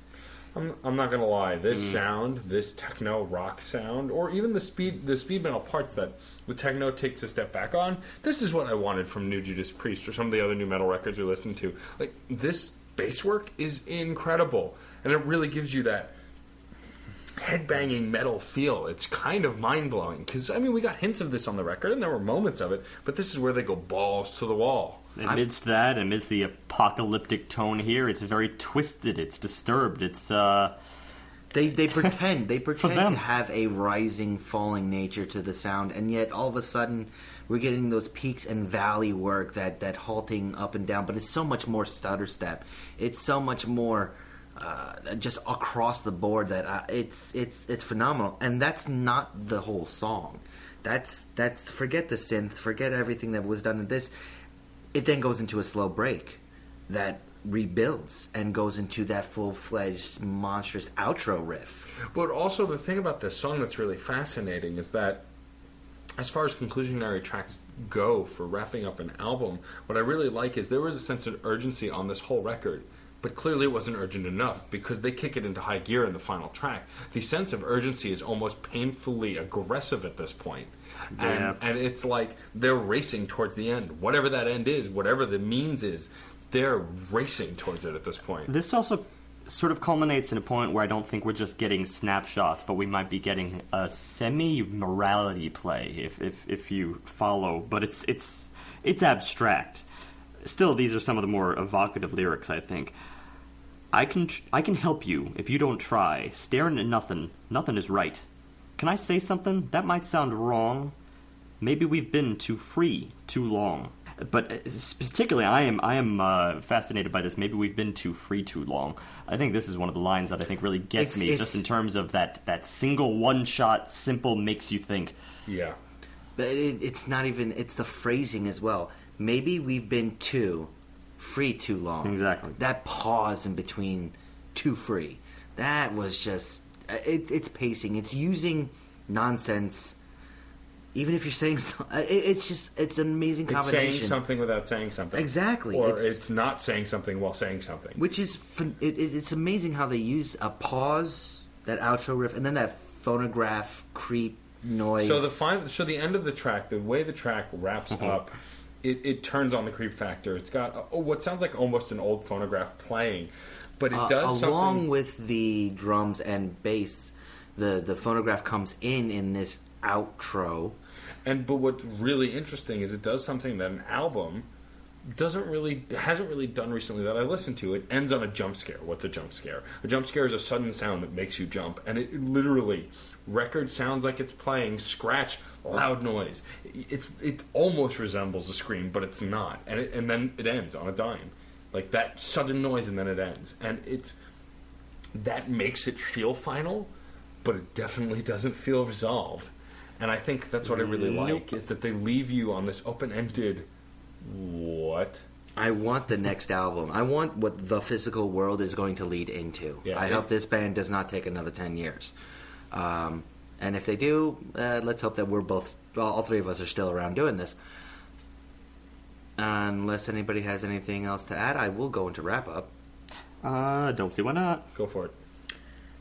First time I heard this album, didn't dig it. I guess that's the best way to put it. it was a little bit hard to just really like dip your toe into and get into this album. On a second and third subsequent listens, it definitely grew on me. That being said, a lot of my complaints are kind of across the board. There are instances where the album just it seems to progress. Just two instruments dueling with one another, fighting with one another, yet completely complementing. And there's such downturns where I feel like they find an idea and they run with it, and then they find the next idea and they run with it, but they don't really do anything to these ideas that I saw them do in other instances. It seems to be less uniform that way, and that hurts it a little bit. There's also 3-4 songs that I'm not really into. They're lackluster across the board. Government Trash and Gemini just really aren't there for me. Crystal Ball has that chorus that really hurts it for me. Weezer had holes as well. I mean, yeah, I know it had the same sort of holes, but just going back to Weezer, it had less holes for me.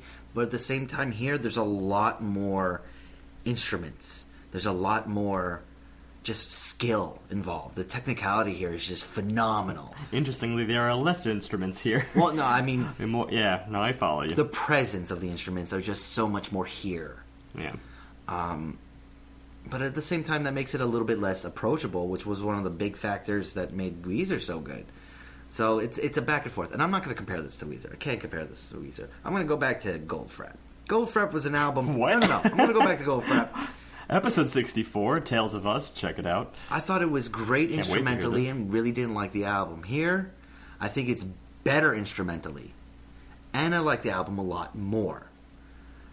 But what they did in Physical World, I want them to do. Like, that's my stipulation. If they're going to make more music, they have to really... I want that synth work. That was so great for that song. I kind of want that third missing member there. Even if it's just pre-recorded loops they do during their shows. I really want a heavier reference there because they did beautiful things with it out of left field. So this is a 4-5. It's not... Same thing you gave Weezer. Interesting. Yeah. But... We're not comparing to Weezer. No, I'm not comparing it to Weezer. No. But it's a solid 4-5. I don't think they're breaking ground here, which is, that my upper echelon stuff. But this is definitely well above the herd. Well above the herd. Even better than a lot of the good.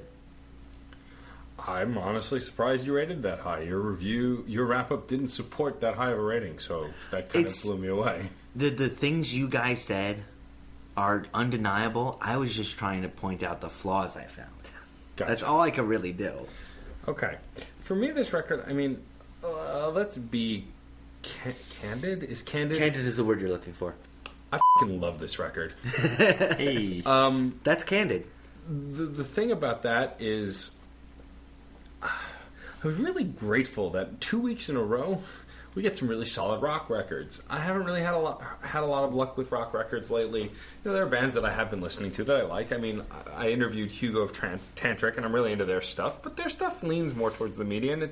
They do some interesting stuff, and he's a really prophetic songwriter, but it's a lot of acoustic work and a lot of rock and roll work.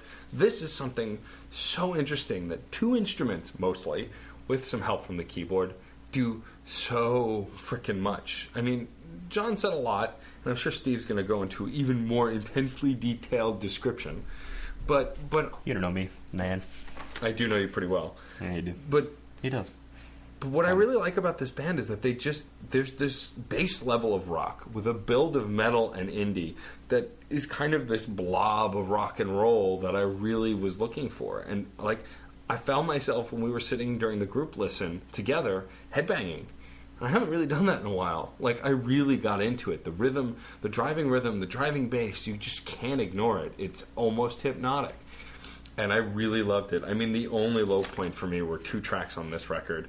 Government Trash and Gemini, they were okay. They're that cliche description of okay that we give on this podcast time and time again. They were by no means bad.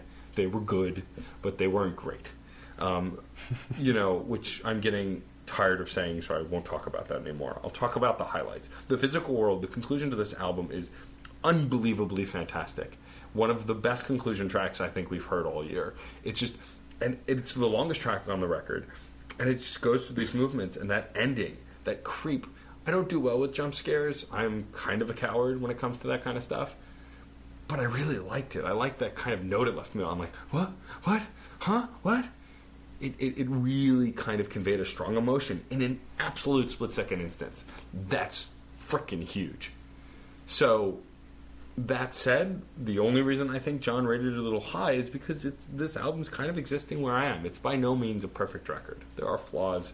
There are moments where it does become repetitive. But it is by no means anywhere near some of the trash we reviewed all year. So, for me, it's a solid 4.6. It's a little bit above a 4.5. They're doing some industry-influencing awesome stuff with just 2 instruments, but it's not a 5. There are still flaws. They're not at perfection yet, but that's by no means a bad review. 4.6 solid for me. I think this wrap-up of mine is going to prove that, number 1, you know me and you don't know me. No, that's number 1 and 2. No, that's everything, actually. What I mean by that is I'm going to give a rather succinct wrap-up, not a long, complex one, because I love this album for all of the same simple reasons that you just mentioned.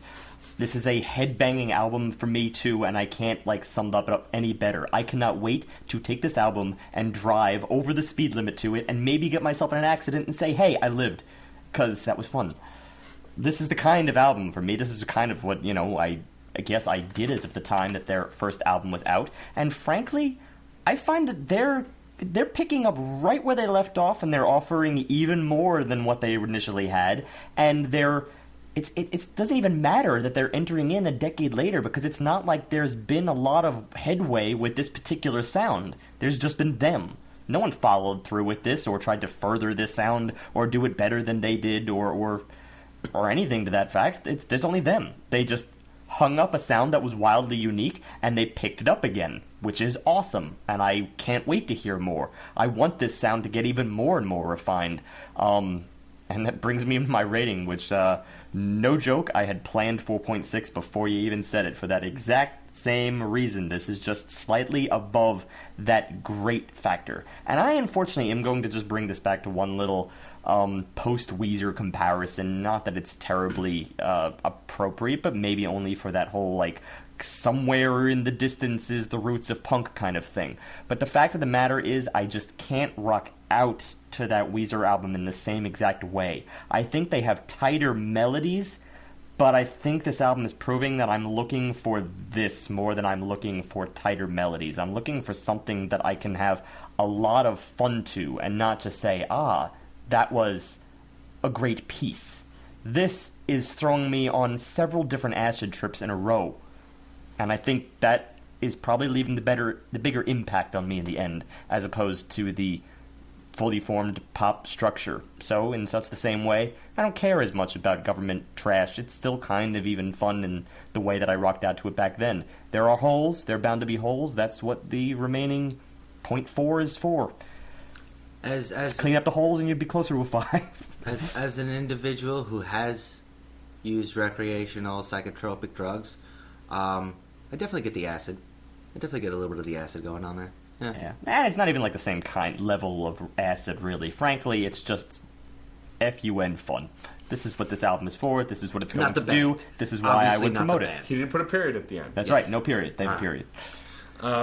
We have to get worse albums because we're getting a lot of really good latecomers this year. Yeah, our life is hard. Well, we'll find out as of the year in review how these are really. Who knows? We're prone to being smitten, or perhaps overly smitten. Yes. We'll find out at the year in review as to whether these are too high, too low, or whatever. Right. I also want to say that I don't think that the year in review has to be a 5. I feel like we've given 5s. I mean, and it logically would make sense for Year in Review to be a 5. But honestly, you might give Album of the Year to the album that you had the most fun with, even if it's not the best made record. We had categories for that anyway in the Year in Review and all of its multiple categories, which we make up as we go along because it's awesome.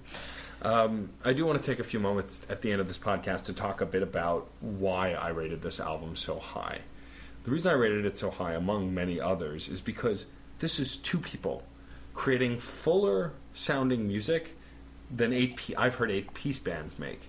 That's wholly within my reasons as well. I just felt like we said it enough, but no, I want your take here. And so, what interests me is we've talked about the one-man band before on this, and how it's interesting how in post people like Trent Reznor and the guy who's behind Abandoned Pools, whose name is escaping me, do this post work that really make a full band. Tommy Waters, I believe. Yes, and it's remarkable. But it's two band members playing multiple instruments, a drummer who sings for F's sake. Speaking of which, if you tune into our Shape of the Dark Lord episode, he actually accuses me for snooping through his diary because I ask him if he intends to play drums while singing someday, because he's a drummer as well. So clearly others have thought of it. It's kind of amazing to me that they can do so much with so little. And it's not a one-man band. A one-man band, he gets the opportunity to do a lot of post-production. Doing this sort of concept, whether it's 1, 2, 3, however many people, but when you're forced to only use 1 or 2 instruments in a live setting, in a situation where you're playing them, not using a lot of reliance upon synthesizers or anything like that, but being forced to only work with just your 2 hands and your lungs, and not, quote, having enough. You can get some very interesting things. It means that it can be great, it can be terrible, because in this case, in Death from Above, 1979, the bass was doing double duty so much of the time. The drums were doing double duty so much of the time. And that seemed to supplement what a lot of people would say, well, there's no guitar, there's no whatever, we need something more. And sometimes you do need something more, but here, maybe even not even compensating. The roles were unnecessary. In many ways, I think it goes back to the brash testosterone that I advertised about this band in the beginning, because there's something rather brazen about stepping up there with just minimal components and then blowing everybody else out of the water. There's definitely a level that I think we sometimes overlook because it's not too nice to talk about, but a level of competition that sometimes is present within music. The fact that I'm better than you, and everyone as a musician, not everyone is so altruistic with this. Not everyone just gets up there to say, I'm here to make the best song I can make. I've heard many musicians say this, and it's certainly a wide component. But sometimes people practice for hours and hours and hours to be the best they can be. And that's kind of present within this particular album. It's present in what they do. It's present in what many other people do. I mean, just as far as an example here, which I think is sort of the culminating example to this particular topic. You know, when you're doing a lot with so little, the piano player is obviously, you know, somewhere at the top of that list. As a piano player, I strive for these things. You know, perhaps I'm above some people here, but, you know, when you're talking about Vladimir Horowitz, Arthur Rubinstein, these are unwielding virtuosos that every musician strives to be, because essentially you're dealing with just 10 fingers and that's it. You don't have any other musician to back you up. You don't have any other ideas to back you up except yourself and 10 fingers, and hoping that you can capture all these harmonies that in many ways, for a huge dose of classical music and jazz music alike, are more dense than anything that would come up in anything remotely pop-oriented. So that itself is a level of competition. It's a slap in the face to people who, you know, try just to make something nice. That's not really much to say.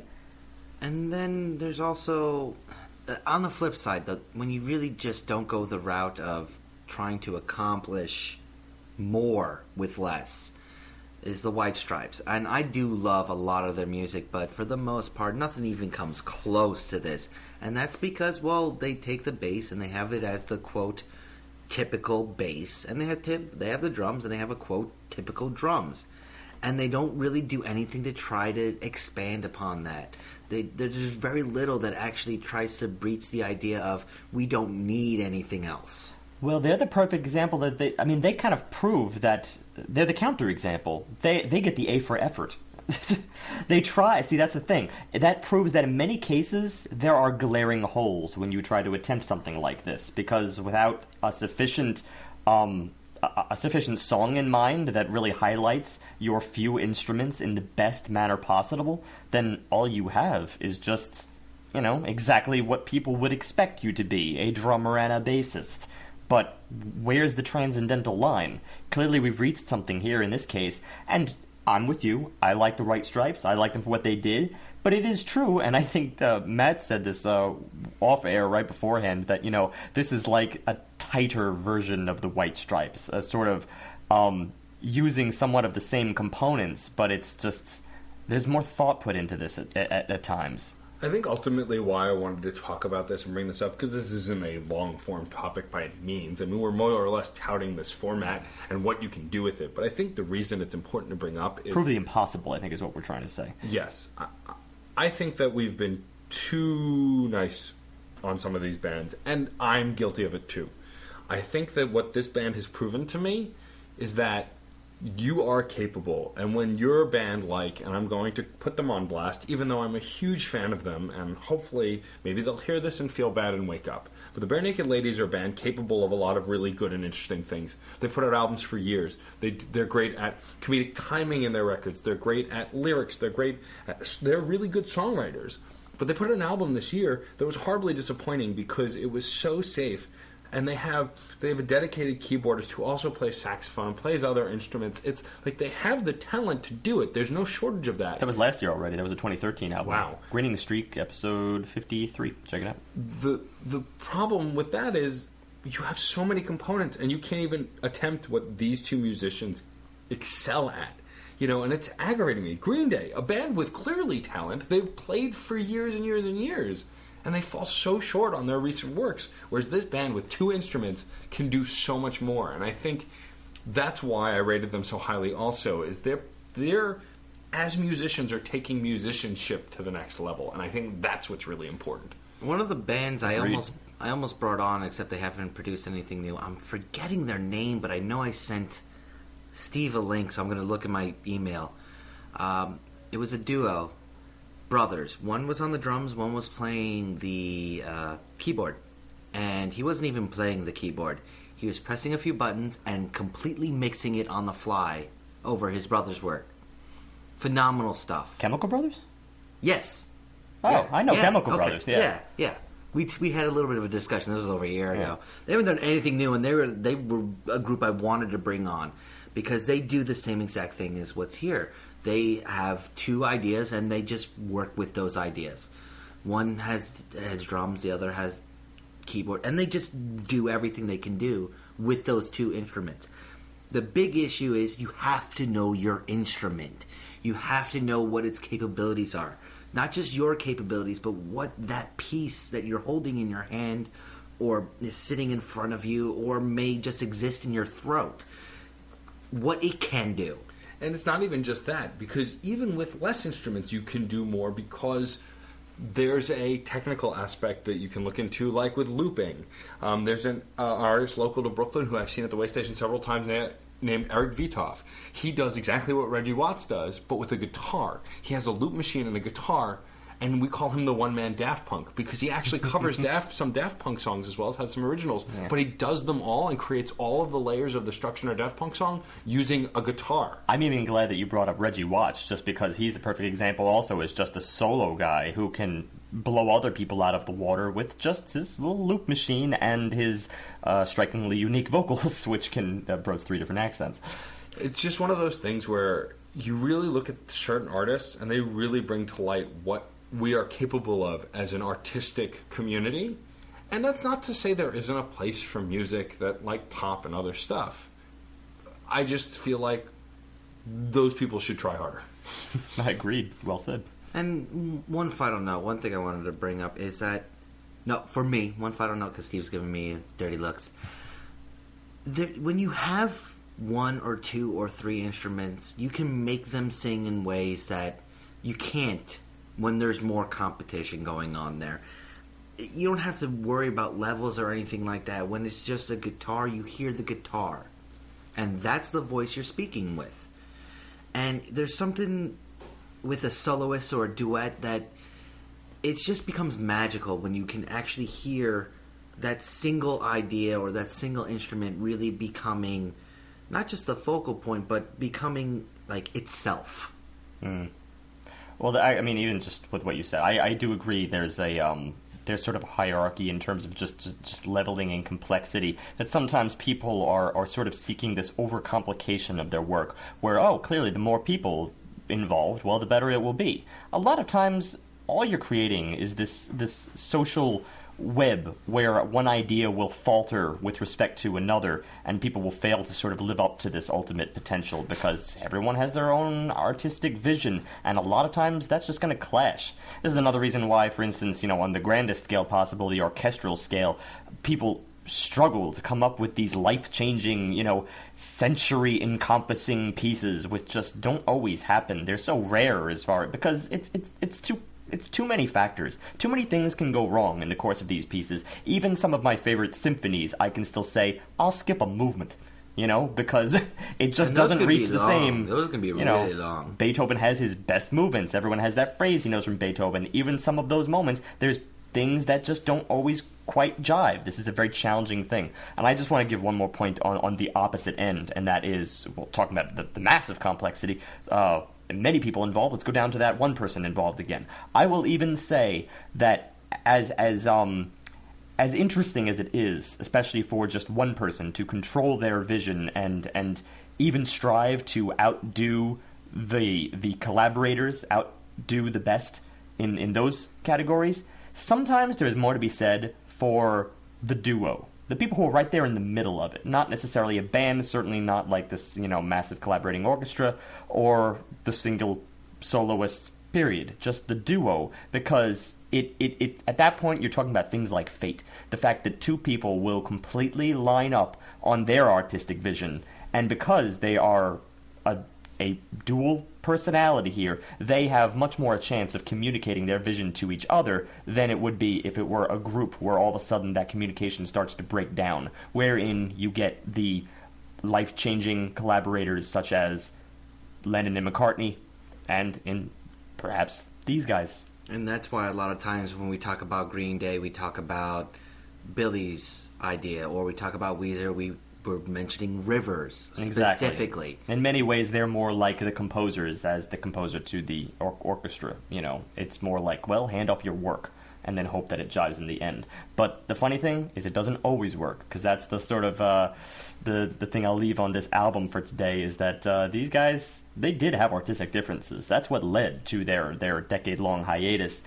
And the funny thing is, it's not like they worked together for years and years and years. I believe they met at a Sonic Youth concert. Just to, again, sort of throw in the fate. They met us on a youth concert, they came up with this. I think what we're trying to say, really, Internet and artists out there, is work harder. Yep, actually, no, that's pretty much... Yeah, let's go back to that point. That was interesting. But no, honestly, in summation and wrapping up, find a band that really inspires you to do more. If I were a drummer or a bassist and I heard this album, I'd be writing for the rest of the night. I would absolutely be trying to do what this is, or get near it, or even touch it, reach out for it. It's inspiring, so which is why I me to say fate before is really only, that's only how important you take it. You have control over your work, and you can try to find the best collaborators out there. Not everybody could be so lucky to stumble upon that person at a Sonic Youth concert, but do your work or network. Yes. I think this is a great point to wrap this up with a neat little bow and move on to our spam of the week. We did have some emails and other things come in, but, let's go back to the fun, making fun of the computer part. Yeah, that thing we do. I read this piece of writing fully regarding the comparison of latest and preceding technologies. It's awesome article. It's Awesome article? It's Awesome article. Wait, the latest and preceding technologies? The latest and preceding technologies. But we're not a tech site. Do they know that? Well, I thought for a minute that maybe we could have talked about a topic that was, technology and music, as we do very often. From time to time. Well, it was on Chords Podcast 103. Huh? You think maybe still there's a chance? No. What was that one about? Bated breath. We talked about vocalists. Oh. The most non-technological component. In fact, possible. That is as natural as it can actually get. Yep. Anyway, that was by Funny Pipe. Thanks, Funny Funny Pipe. It's the funniest part of the whole thing. Funny Pipe, as opposed to an unfunny pipe. Moving on to next week's record, it's my choice again, and I've got a doozy. One of my favorite indie bands of the last decade. They do such fun things with music videos, and they have a brand new record out. It was one of the first written reviews and written interviews I had done for the site. I interviewed their drummer Dan, and reviewed their last album, but now we're reviewing their current album, OK Go, and their album Hungry Ghosts. I've already heard the first single and saw the video. They do some impressive unicycle riding and umbrella work. This is Always what you're looking for when you go to bands. This is his Weezer. More or less. I mean, there are bands that go back further, but I really enjoy these guys. They have had 3 very solid records so far, and the 4th one I'm hoping to be as good. We will take them on next time. I think I mentioned last week, but in case I didn't, Circadian Clock is our guest this month. We're going to have as many members of the band as we can cram into our studio space. That's it, unless anybody else has some closing points they'd like to make. Only one. What? We're doing another album with the word ghost in it. Episode 99, Carbon Leafs, Ghost Dragon Text Castle. Episode 103, which is incidentally the one that this particular spam is referring to, Coldplay, Ghost Stories. And now here we go again. What's with ghosts? What's with ghosts? Stop with the ghosts. For weeks, we've been doing all these albums with musicians, and that's just getting creepy. Wow, John. On that note, music is life. And life is good.